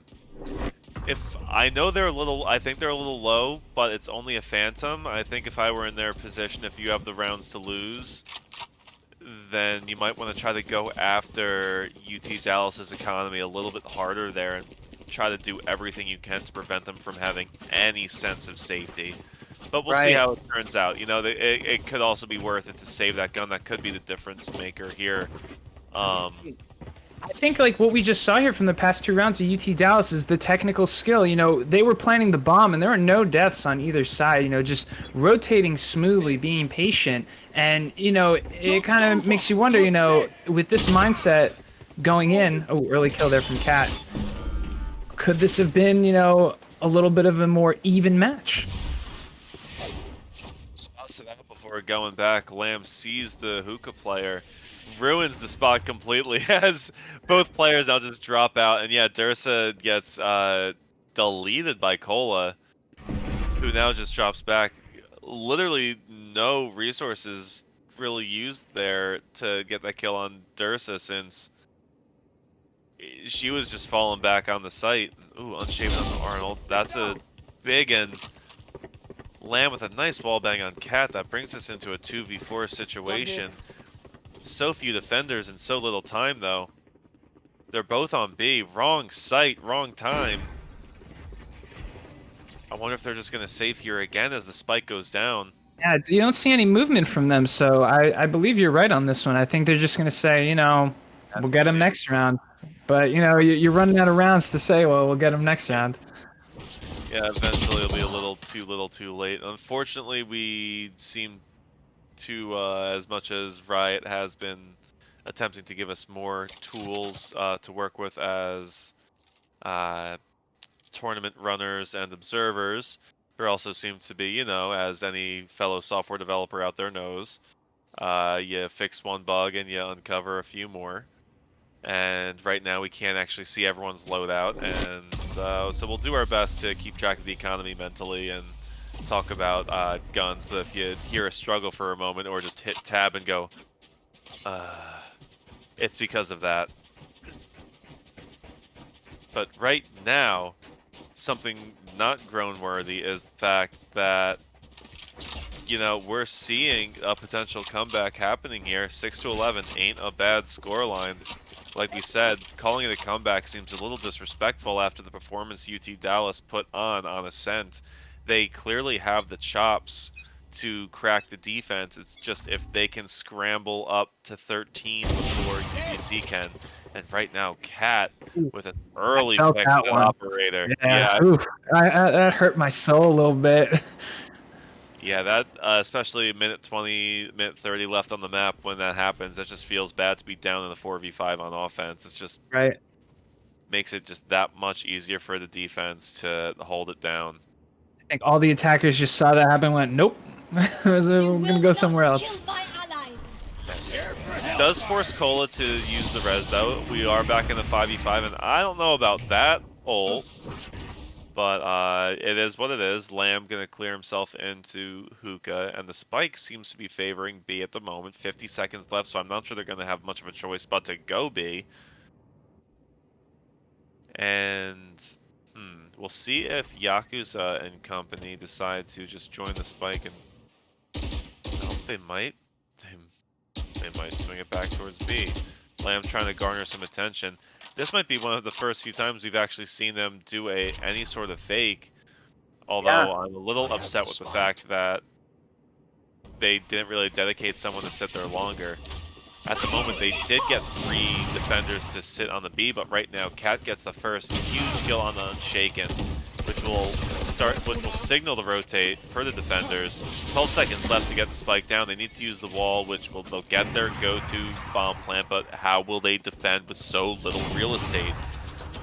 There's so much coming in now as Hemmer's going to start using utility. Dursa right around the corner. Bomb bots, explosives. Mamma mia, that's a spicy meatball. As now we're down to a 3v1 situation. Arnold's going to get the res just for safe measure. Cola, what can you do? Running out of pop at the stand. Can self-heal and gets a nice triple kill, but despite Dursa only having a little bit of health left, will be able to secure the headshot, secure the defuse, secure round 12, and bring us to map point for UBC Berkeley. And if they do win this, will bring us into map 3 of the best of 3.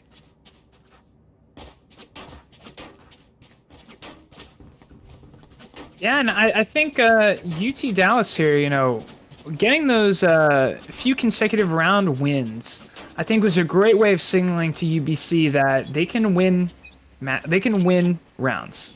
That this is no way going to be an easy map 3. And I think that's the right mentality to have and right mentality to project going forward into the final map.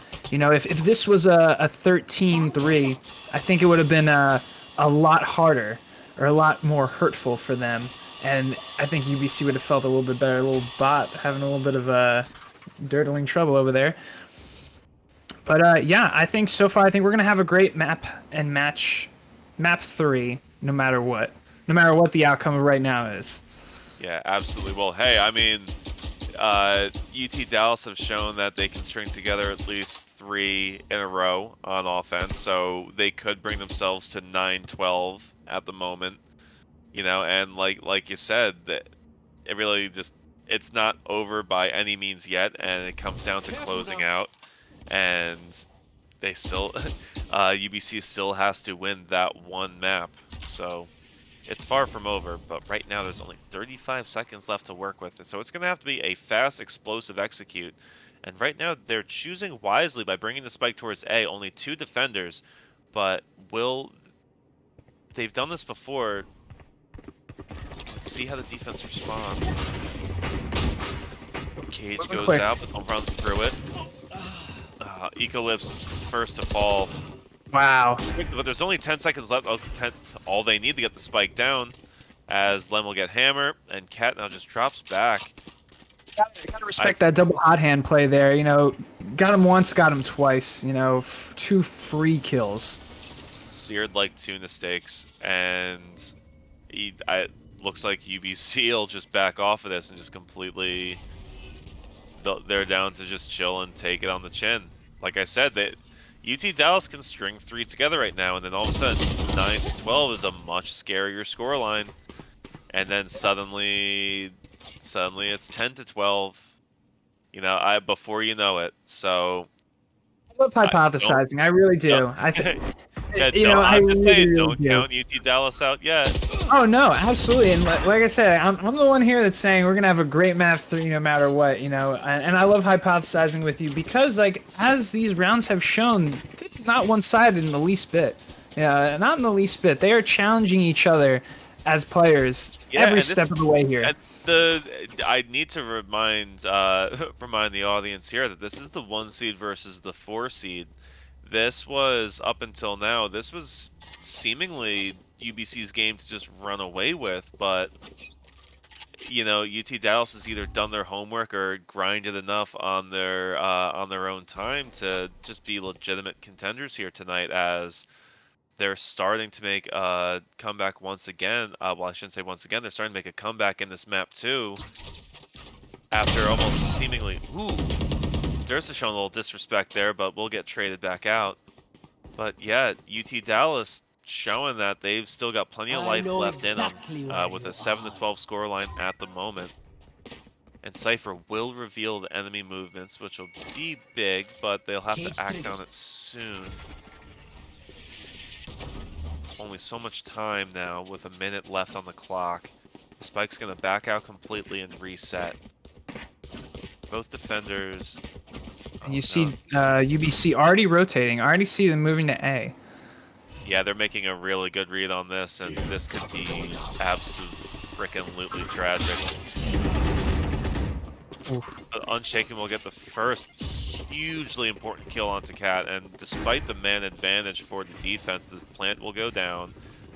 And Hemmer's going to be forced back to wait that shorty, try to steal guns. They're going to try to bait them into the into those short-range encounters, but Unshaken is not falling for it. And a great lineup there as Yakuza and Unshaken clear out lamps. Attackers win 8-12. There's another. Here we go. I'm telling you. The ratio of wins to losses here, you know, in terms of playing their rounds is phenomenal, and how they staggered through there. You know, they clearly knew it was like one of us are going to go down, but at least we can take out 2 of them, and with zero hesitation, they just executed that perfectly. Yeah, absolutely. That's a high pressure situation where the team's clearly on the same page, and it worked out for them. And you know, if I'm UBC, I'm probably sweating a little bit, because now this is. They just went undefeated, and now if they lose this map, they're out. They're done. It's a message. Yeah, I'm telling you, it's a message from map 3. Oop, I'll be realistic. Ooh. Oh, second life here. Second life here. Yeah, but despite not seeing anything that is nothing is in and of itself information, and that will give UT Dallas a slight bit of pause before peeking in anywhere. Getting those kills. Really starting off every round.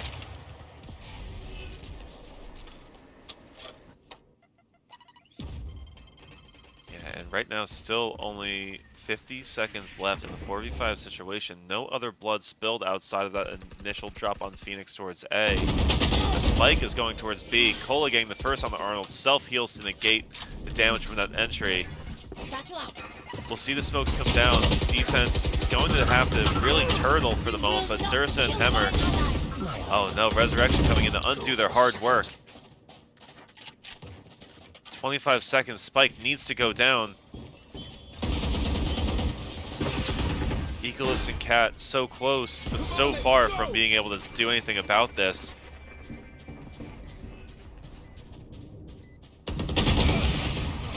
Oh my goodness, Eclipse. Ooh. What a Eco wants this saving to be grace. over.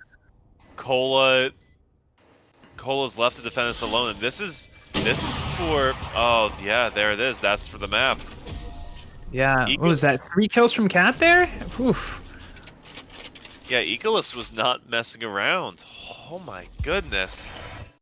And you know, kudos to both teams for once again well-earned win and a hard-fought loss there. As Yeah. look at the spread of kills. Cola and Cat both breaking 20, Unshaken and Dursa both 16, 17, 15, 15, 16. Yeah. That is That an was great. even spread. A nice, even spread. Yeah, okay, so for all of you joining in with us, we're going to take a short break, probably 5 minutes or less. By the way, if you're enjoying the content now and you like seeing the high-level play of Valorant and some of if you like what you see here, we're going to have the Collegiate Valorant second invitational tournament run by Promo Gaming here. More information is available on our website, and if you're in chat, you can type exclamation point, like you're really excited, exclamation point tournament in chat for more info on that. There's a $500 prize pool, open collegiate signups, so if you're in that age/education range, sign up for that stuff if you think you're good. Otherwise, quit talking in the comments about how your copy pasta's trash. You don't need to be from the same school, so that's a big thing. Open pool, find all your friends, don't have to be from the same place. Yes. And at 19 and up, get Please at it. sign up. You want more of this? We're getting more people to sign up. So please, And you can win money. who doesn't like free money? Oh, 19 is the number of teams. Reading is difficult. There's a reason I'm not responsible for a All lot of learning my. and growing. We are building. We are great. Yeah, so make sure that you stay here for map 3 in this best of 3. Make sure you tune in for the upcoming tournaments here on Promo Gaming. But for now, evacuate your bladder, refill your cup, make sure you hydrate, and stay safe out there.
And welcome back, everyone. Here for map 3. UT Dallas have picked Haven. UBC have picked defense. Yeah. So, Kimix, take it away here. What are your thoughts? What did you like from that last map? Or what did you not like from that last map? Say the fact that UT Dallas is still blowing my expectations out of the water, even Mm. after dropping the second map, is what I like. What I don't like is the fact that UBC decided to wait till that map to actually wake up and look like they wanted to play. Uh, we've seen it a few times. Some teams can take a little bit to get started, and they weren't exactly slouches in Yeah. map one on Ascent, but it definitely seemed like a different team once they realized, oh, Yeah. did we just lose a map? I think they got cozy. I think UT Dallas got a little cozy after that win, especially going, was it 10 zip at the start? And then I think they had a bit of a reality check in the beginning of that second map where they're like, oh, okay, I guess we better get back in it. And I think that was a really impressive. If you look at ratios of wins to losses there, it was like 10-3, and they ended up 8-13, I believe. So that's not bad. If they just keep that consistency from the start, I think we will see a lot of surprising things.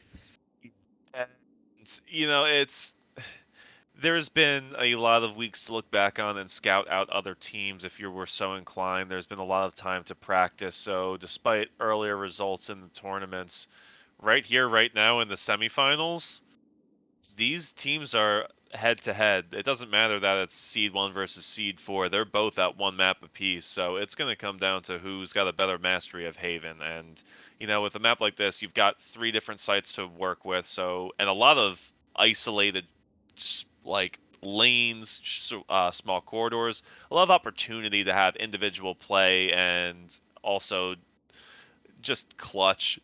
I've seen a lot of crazy clutches on this map Yeah. that just don't happen on other maps, so it's personally one of my favorites to watch Choose your because agent.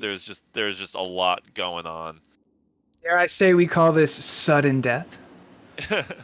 You may dare. I don't Excellent. think. Yeah, Chat, let me I give know you if I am permission. not allowed to dare calling this sudden death. But as far as Are, I'm concerned, that's what we're do going kids with. do kids still dare? Is that a thing? Is there I double think dog they daring? only, yeah, I was going to say only double or triple dog dare. Yeah, I don't know. I feel like Food there's for probably thought. more. Food for There's thought. yeah, there's probably more creative. Let us know what the new creative way to dare Please is. don't age us so much, though. But tell us what's hip. No. You just said hip, so that's as old as we can God. possibly get. Oh, you whippersnapper. How could you? Oh, goodness. Oh man. Oh, but luckily, unlike my hip, the scoreboard is working again, and we can see what's happening here. Although the overlay with Yeah, I was this about to say, quick oh, measure, rifle round. yeah, Excellent. yeah, yeah. Good God, Riot, Love this please, custom lobby we got going for please, sudden death. Riot. No. Yeah. But right now, it doesn't look like doesn't look like Unshaken's moving yet. Hmm. There they are. There they are, taking the spike up.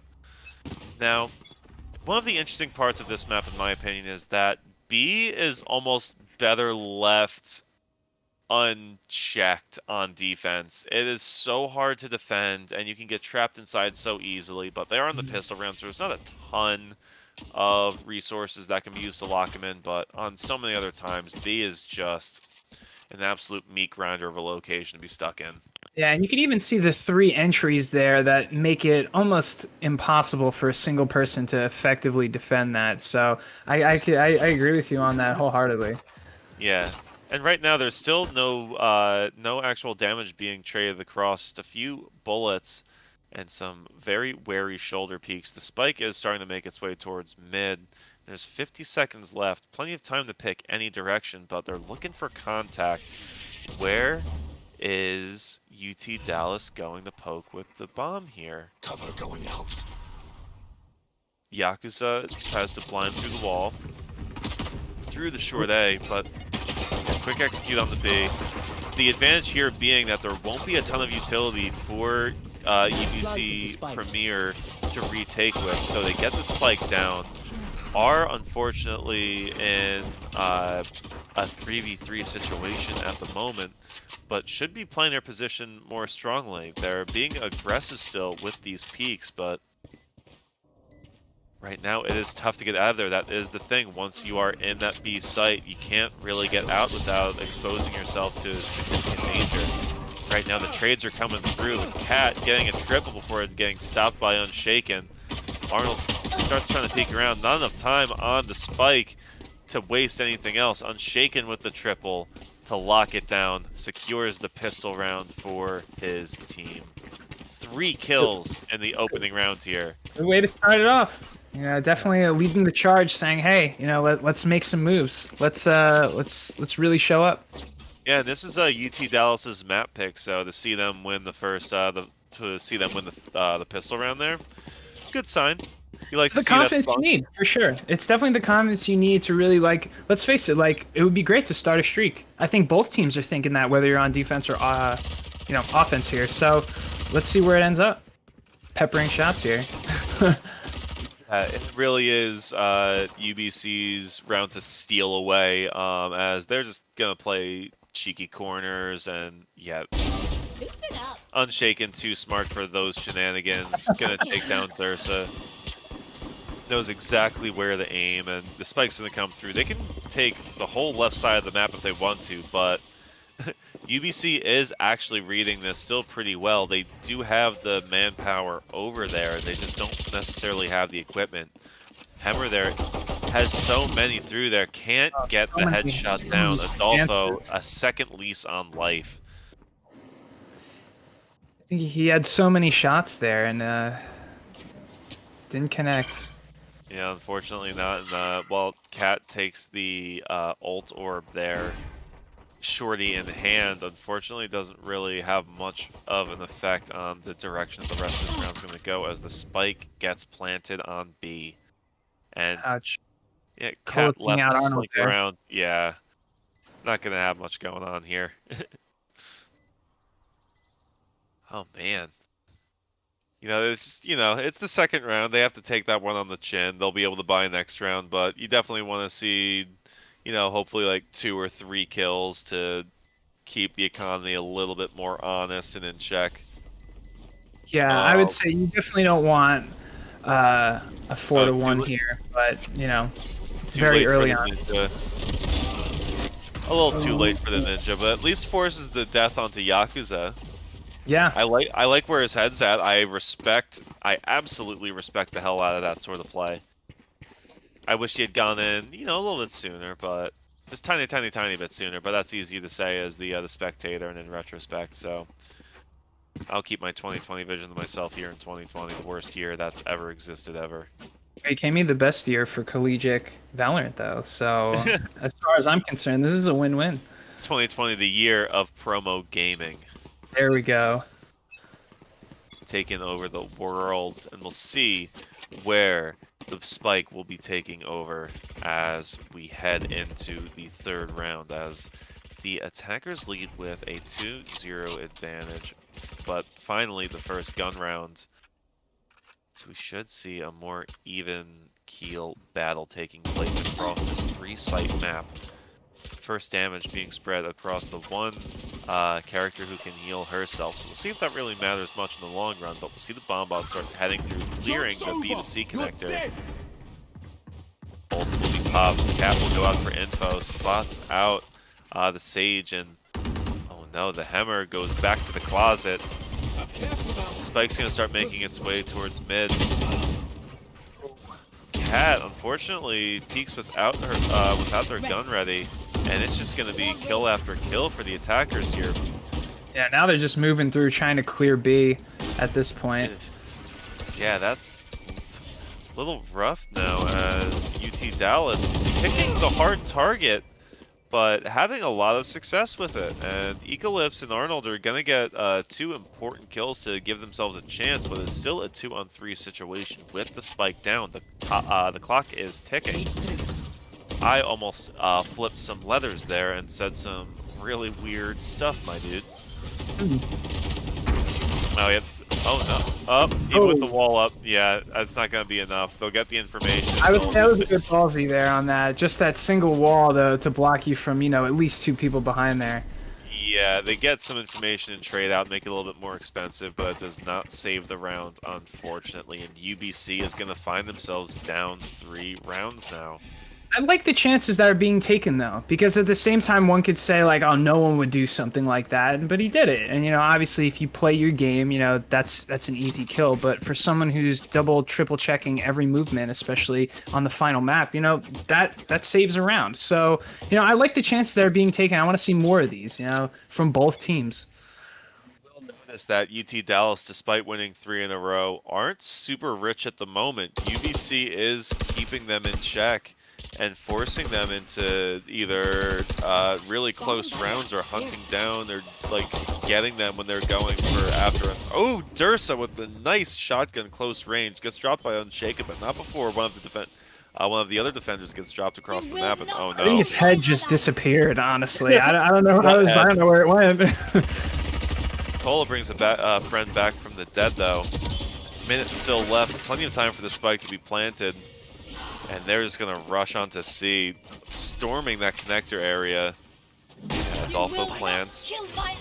And they have clear to defend here. There's no one really, near them right now. UBC does not really have a leg to stand on now. They've already, UT Dallas has already secured long C. In my opinion, once you have the spike down and you control long C, it's pretty much over, but I would love for UBC to prove me wrong. Well, so far so good. Oh no! Just in time, but no. In fact, gets baited out on the second one. Too much distance. Yeah, a bit too much distance there. I guess that was UBC's way of telling me I was being a little too smug about my analysis, so I'll just take that L and maybe you sent too much energy in their direction and they're like, too much ringing in the ears.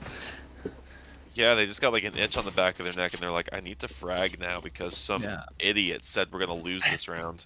Well, they got their first round in the bag, and that's what we like to see here. So it's and like we mentioned, it's going to be a bit of a rough buy for some of the defense. They are definitely not in a great position, but one of the people who was able to buy was Cat, and with that operator, will do work with it and is going to be one of the main aggressors here for the defense to kind of peek out information and not play reactive. They're playing very proactive here, in fact, on defense, and will force themselves into a very generous 5-on-4 situation on defense, which, you want that every time. Yeah. What else any sort of advantage, especially with an early kill like that, which Cat has done in multiple rounds. Like, you want that. That's the comfort of saying, okay, we're already on an advantage. We don't have to do anything too flashy.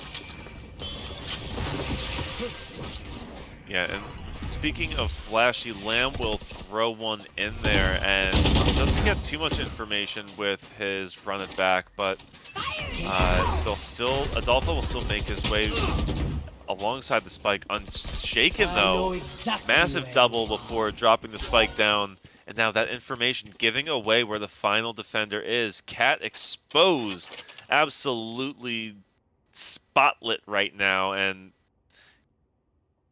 what do you do there? They know where you are. Ready and waiting. Yeah, Lime secures the triple, and the 4th round now on the board for UT Dallas.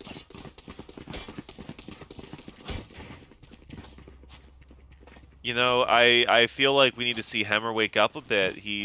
I don't think he's necessarily been one of the all-stars, but he's been a consistent player, and right now he only has 2 assists to his name and 6 deaths.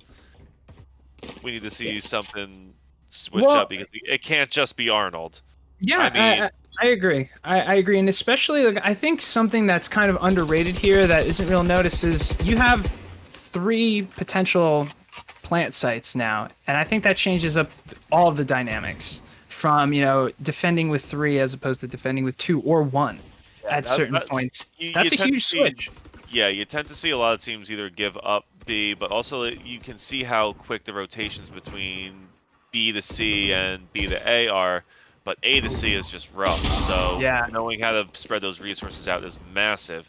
But right now, the only resources we see being spread out are the bullets of the attackers through the defense's skull. And my God, is it a bloodbath? As with still a minute left to play with, we see 5 versus 1. The spike going wherever it damn well pleases. At this Ken point, Arnold, you know what I heard about Arnold, Swagbats?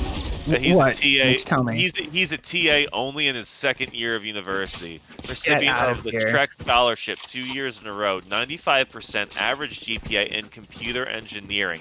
And I'm not even done. 4K plus off support in Overwatch. Former support player of UBC's Collegiate Premier Overwatch team. Filthy Season 7 Diamond Yasuo main. Regular Wow, customer at Yasuo Vancouver. main. I'm not even done. Regular customer at Vancouver Kintaro Ramen. Welcome back, sir. Kintaro employee number 1. That's a quote, by the way. I Clicker was of about to heads, say, if player you did green. that all off the top of your head, I'm beyond impressed. You must be his #1 fan, but I whoever mean, posted all that, maybe that's the #1 fan. I just know my stuff, you know. But right now, the stuff that I want to see is whether or not UBC can read this defense and give us a new look. Because right now, UT Dallas has the lead 5-1, and Arnold on defense. Let's see what that GPA can do for the rest of the team, because this is not an individual esport, my friend. This is a team competition. And right now, in Map 3, their tournament life on the line in the semifinals now. Who will... Oh, the Lambs sneaking up on the Shepherd, but Arnold with a nice double spray down will lose their life, but will buy enough buy enough time for the rest of his team. Wow.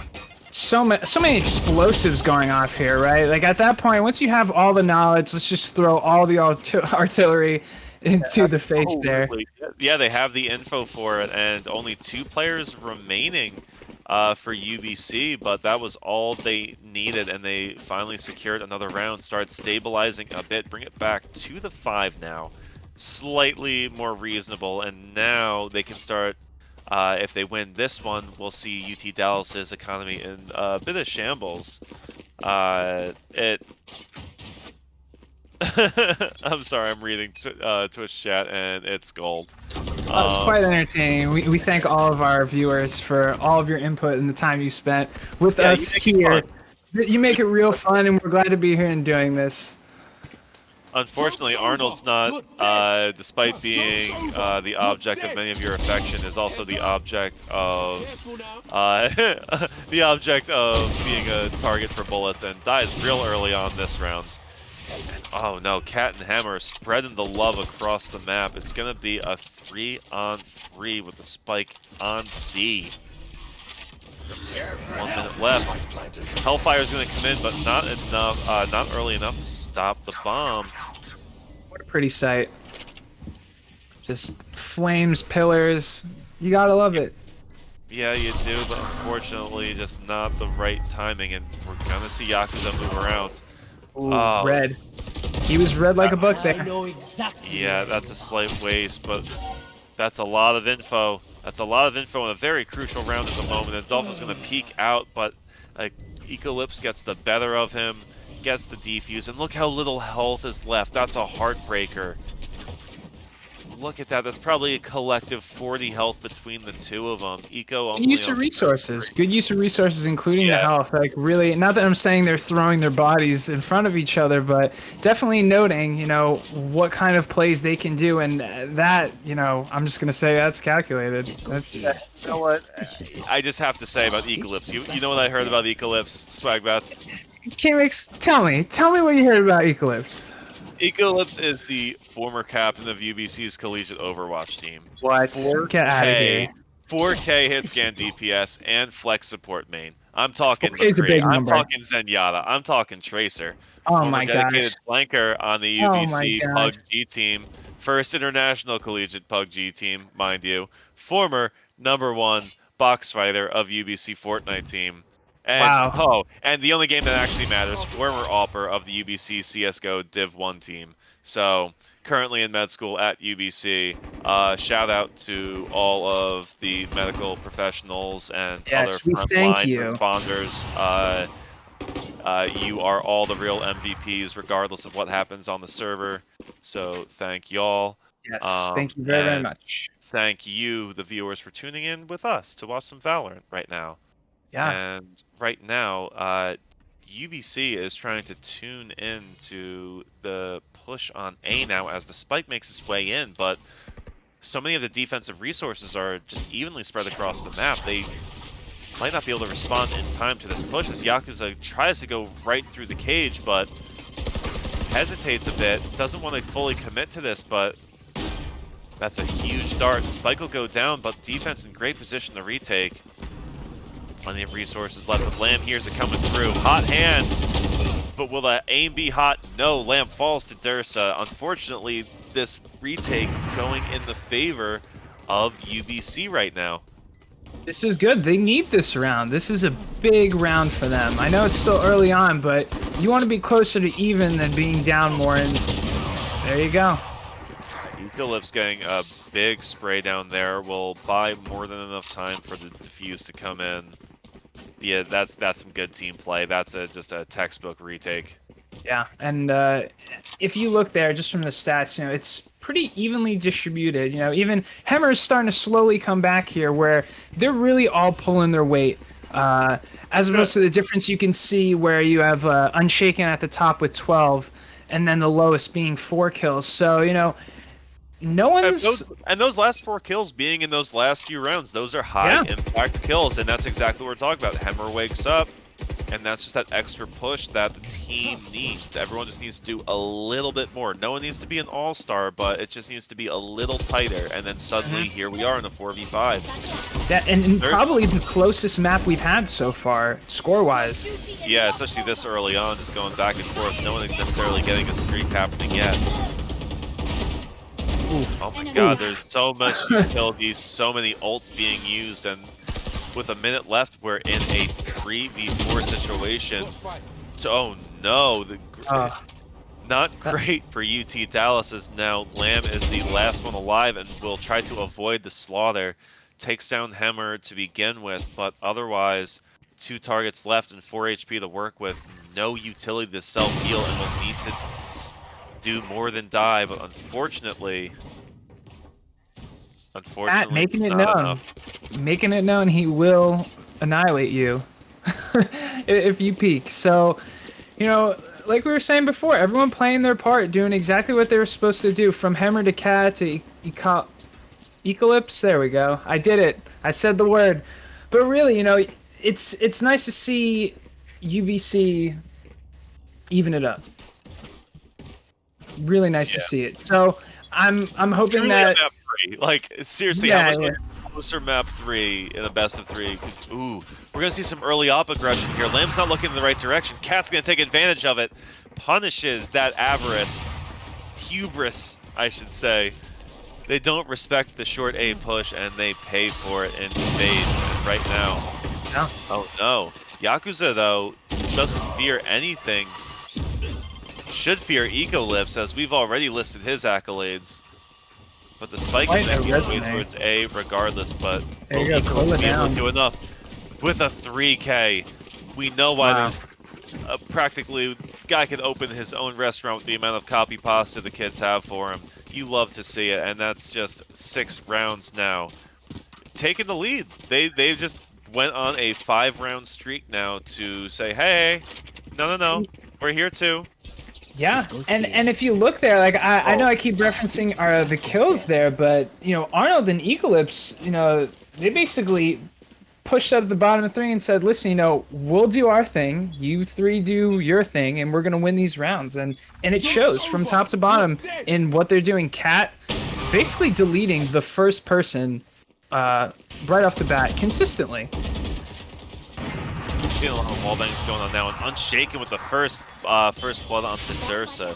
A lot of ults here at play, so it'll be interesting to see how the defense responds to this. On the other hand, UT Dallas does not have a lot of ults. In fact, I don't believe they have any, but I don't want to pull up the scoreboard because my butt cheeks are just so clenched. I don't want to don't want to look away. There's still a little over a minute left here. As They're the bringing a lot of spike is, shots. This is the yeah, most we've seen. Like usually the first two maps, everyone was pretty quiet. They were and tiptoeing to their bomb sites. Here, they're peppering all over the place.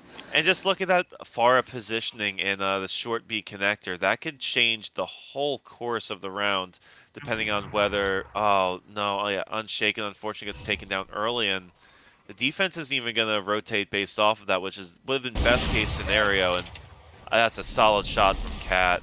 30 seconds left. They can't really swing it now, so they're going to just have to go all in. Cad with another huge kill. 3K to secure the A bomb site. Eco and Arnold, I'm sorry, Eco chipping in to help out. Arnold bringing up Dursa just to... Oh, I'm sorry, that was just for Flare since the half was over. Fantastic stuff.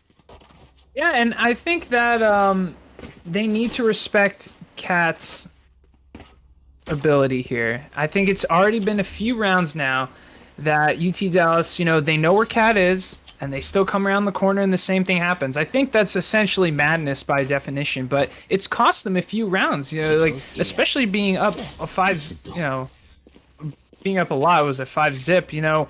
It's cost them these past few rounds, and you can't keep doing that. Someone over there at UT Dallas has to say, listen, if you know where he is, let's make some strategic play around him so that at least if one goes down, we can pick him off and even it out. But as of right now, they're just walking right through. Yeah, and right now I think the major thing it was what we saw kind of work out in the first map for UT Dallas was that they started off on defense, they won the half, and then they got just enough to close out, so to say. If they can get their offense rolling here, they can really keep UBC from starting to get all cylinders rolling. And like we said, right now all of a sudden we have a just a ridiculous entry into A now. Cola behind the wall, like what can't Cat do? I like that how that wall basically said, walk through me, please. Yeah, Cat going absolutely poggers. I don't know. Can someone check his mouse? I think he's just got a really good gaming headset, but at the moment, the hope is still alive as Cola can't be stopped. But unfortunately, Arnold makes me sound a fool as the spike will detonate, or not, right before the round ends. 8-2-5. Yeah. Oh, I like it. I like it. First round on the spot. I love it. I need it. Yeah, it's what you want to see. And I think like you got to start looking 8-5. You know, that's not far off. We're talking volleyball terms, and you're going 1 for 1 here. Like you lose, so you need to get a bit of a streak going. Even if it's 2-1, you take something.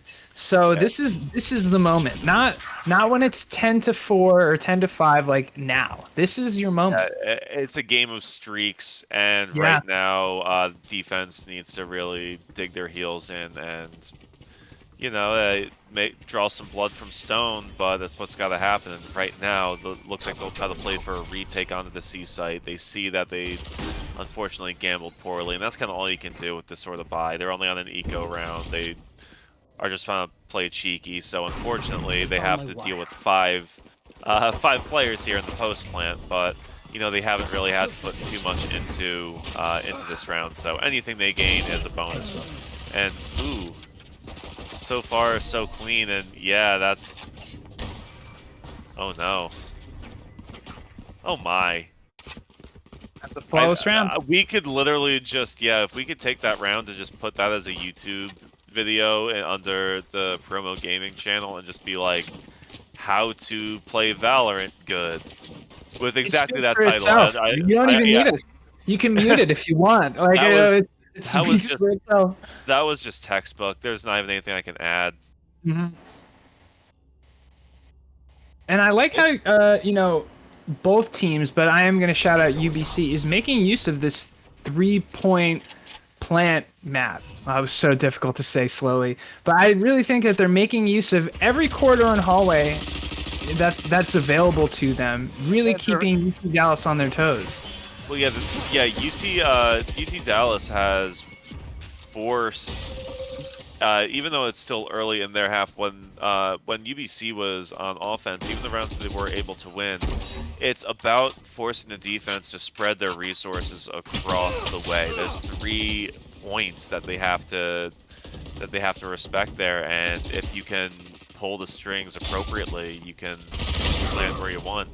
And right now, all the lineups are happening. Yakuza is trying to be a one-man killing machine as there's only 2 left in the defusal attempt, and unfortunately the hero goes down. Cola not too long after, and 10-5. Oh, it's getting spooky. There's not many more chances at redemption here for UBC, and I never thought I'd be saying it. Oh,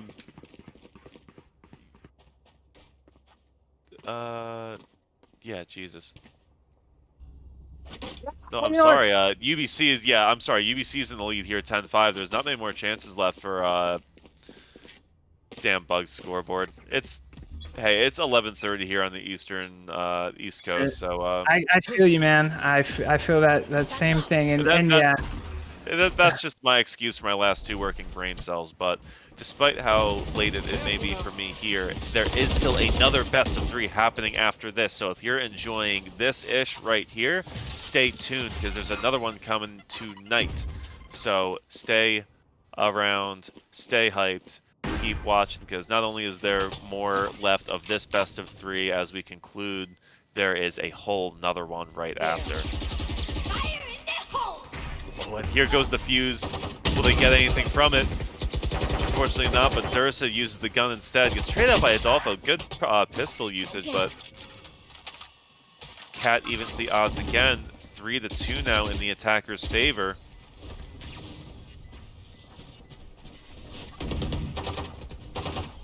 UBC not allowing anyone to get near their spike. Yeah, great use there. One disorient, the other one take out. Just smart play all around. Quick reaction time. Yeah, they've just been absolutely running with it for these last few rounds. UBC just, you know, polishing off the crown a little bit and going, oh, I'm sorry, dear. I seem to have neglected you. You know, I think this is definitely something where we had questioned UBC, and rightfully so, I might add, at the start of this, and especially in map 1, but they clearly needed to warm up, and they warmed up and then heated up and got real hot real quick. And I don't think they've taken their foot off the gas from that moment on. You know, we saw a little bit of a hiccup in map 2, but I would call that patience. You know, giving as many rounds as needed because they were so far up, but like you said earlier, difference between good teams and great teams, and there's a lot of talent in this tournament and for tournaments to come. So it's what you like to see, and I know I like seeing it. It's really exciting stuff. I'd like to see a nice triple from Lamb there, just holding down the C site, gonna stop the spike from coming in whatsoever.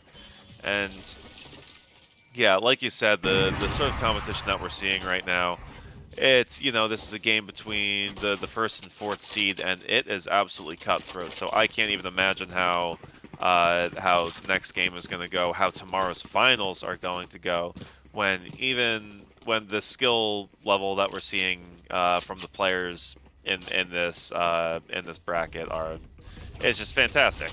So, and oh man, let's see if Cola can capitalize off of this operator. It's a ballsy position to start off with so early, but being down 6-11, you need to take those sort of gambles. You can't sit back passively, and we'll see if they can use that information at all. Yeah, I like to say it's now or never, even when it's probably not now or probably not ever. But I think in this case, you know, you have to take some risks, some chances, whether it is a little bit ballsy or not. You start getting these rounds on the board because you're running out of time. You really are. Yeah, and oh man, it looks like Arnold will bring back Dursa, but that quick aggression onto short A, they got dropped to begin with, but they allowed Dursa to drop. I'm sorry, not Dursa. No, Unshaken. Unshaken gets that initial pick and drops back onto the A site safely. They don't really take any extra. They don't really force any map control there, which is the only problem at the moment. So. While we're in a good position, 4-on-4 at the moment, that favors the attackers. They only have 40 seconds left, and they need to hard commit to a site at the moment. So they are all bunched up, and Slow Orb's going to come in. Lamb still holding in case they try to swing it over to C, but he'll have plenty of time to bring it to support the rest of the team at B. Spike makes its way in and should go down without... Yeah, Spike planted, location revealed, Unshaken with a triple kill. Yakuza joining in. Dursa down. What can Eclipse do? Unfortunately, not much as Cola finds him through the wall. Unshaken with a 4K. Defusal will come in with 7 rounds now. And they want to stay alive. UT Dallas not content to let UBC reign. Yeah, that triple kill from Unshaken, man, that happened so quick. Maybe I just missed something, but all of a sudden, you know, they were patiently moving their way in there, and next thing you know, half the team's dead. So, quality play. And this is where a streak would really be nice. I think UT Dallas is probably all saying that to each other right now, because it's not lost. In no way, shape, or form is it lost. Yeah, absolutely.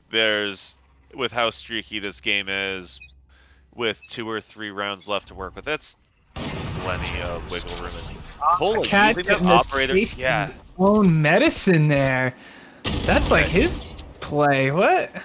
Yeah, Unshaken once again holding things down in A, and that's just how many times are they gonna get shut down trying to go A? Hammer gets a kill onto Adolfo, but at what cost as the spikes start making its way over there? And that's gonna be plenty of time to take the high ground. And if anyone else here is a Star Wars fan, we all know how that goes. And we'll see if Unshaken can pull an Obi-Wan here and take the legs out from under this push. Yeah, Spike coming in, committing hard to A. Now they know. Now you see everyone moving from C and B. Hopefully quick. Unshaken's got to stay alive here, you know, unless that's basically a free plant. He's got to at least give him some uncertainty. Yeah, Spike will go down, though, and there will be some utility left. That wall will go down, but Dursa gets sniffed out by Yakuza. He is too wise to fall for those sort of tricks. Clears his corners. Find ourselves. Oh, that's a nice hot hands again, but Lamb. Oh, wow. That's impressive stuff by Lamb. That's just good utility usage and good aiming. All around, just solid play.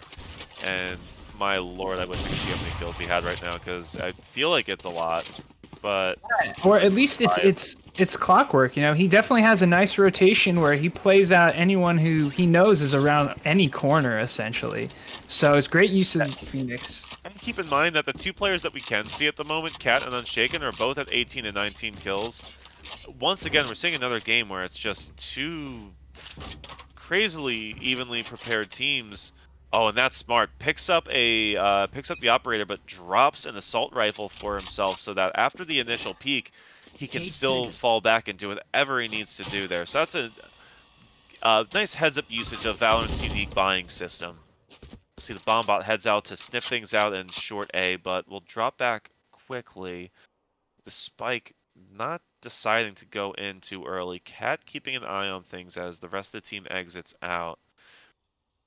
UT Dallas trying to figure out where to... UBC trying to figure out where to go, where to peek. And yeah, Yakuza will get that first one. Swaps out for the... Saw a lot of people there too, so they know. They definitely know. It's going to be huge, and they're not going to expect him to have the gun. The spray down hit works out in his favor, but Cat trades it. Doesn't matter though. Lamb back to protect the rest of the herd. That's a nice molly position though. Lamb onto Cat. 45 seconds left, and the Spike's going to start heading towards A. There's only one left. Will they realize where the Spike's going? Even if he plants it, he's going to be in such a dire situation. And will he see this? Nope, there it is. Location revealed. The jig is look up. Look at this movement. It's like sharks smelling blood in the water. It's like, oh. Nicolas Cage against a swarm of bees. Unshaken puts lead through Eclipse's head and will secure round number 9 for the defense, and we're right there. We are right there. Look, that's a 4-round streak now. It's anyone's game, baby. It's anyone's game. And you know what? If I were to say, like, comparing between UBC and UT Dallas here, UT Dallas, like, as the underdog, really playing into that underdog stereotype, is they are just so, like, persistent and vigilant and just just will continue to fight through because you don't have much room for error, but they're still making the plays that they need to make uh, to win, and it's something really cool to see, especially when like there isn't much room to make a mistake. Because if you lose one or two early, that's almost a lost round if UBC plays correctly. You mentioned volleyball earlier, very much like that. Valorant is a game of errors, and it oftentimes comes down to the first team to make a grievous error because of how I think how well balanced the game is at the moment. There's a few tweaks to be made here and there, but I think the state that the game is now, you really do see where it comes down to who cracks first under pressure. And right now, we're seeing a whole lot of cracking as only one player left on each round, but it doesn't matter. Adolfo with a 3K to wrap it up. Doesn't want it to be over. 10 to 11 now. Goodness. It's alive. The hope is alive, boys and Wow. girls. Who's the pressure on right now? I wonder. Is it UBC. both of them? It's definitely on 100% UBC here. It's 100%. definitely 100% UBC. Because they're asking themselves, like, how do we just do that? And then UT Dallas is like, gotta close. They're not only are they the 6-0, well now 7-1 team coming into this. Not only that, but they had the lead here. They're on the attack. They need to be the ones to make it happen. And right now, not only are they letting this comeback happen, but it's been 5 or 6 rounds in a row by UT Dallas.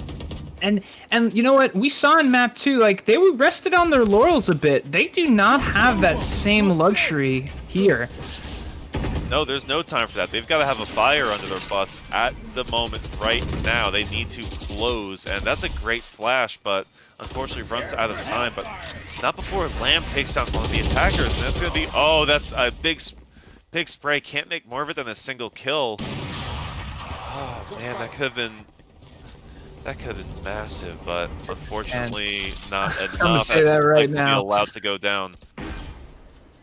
Unshaken in a great position here, but unfortunately only 3 players alive to make this retake happen. Plenty of utility left, but it's gonna be tough. Not impossible, but tough.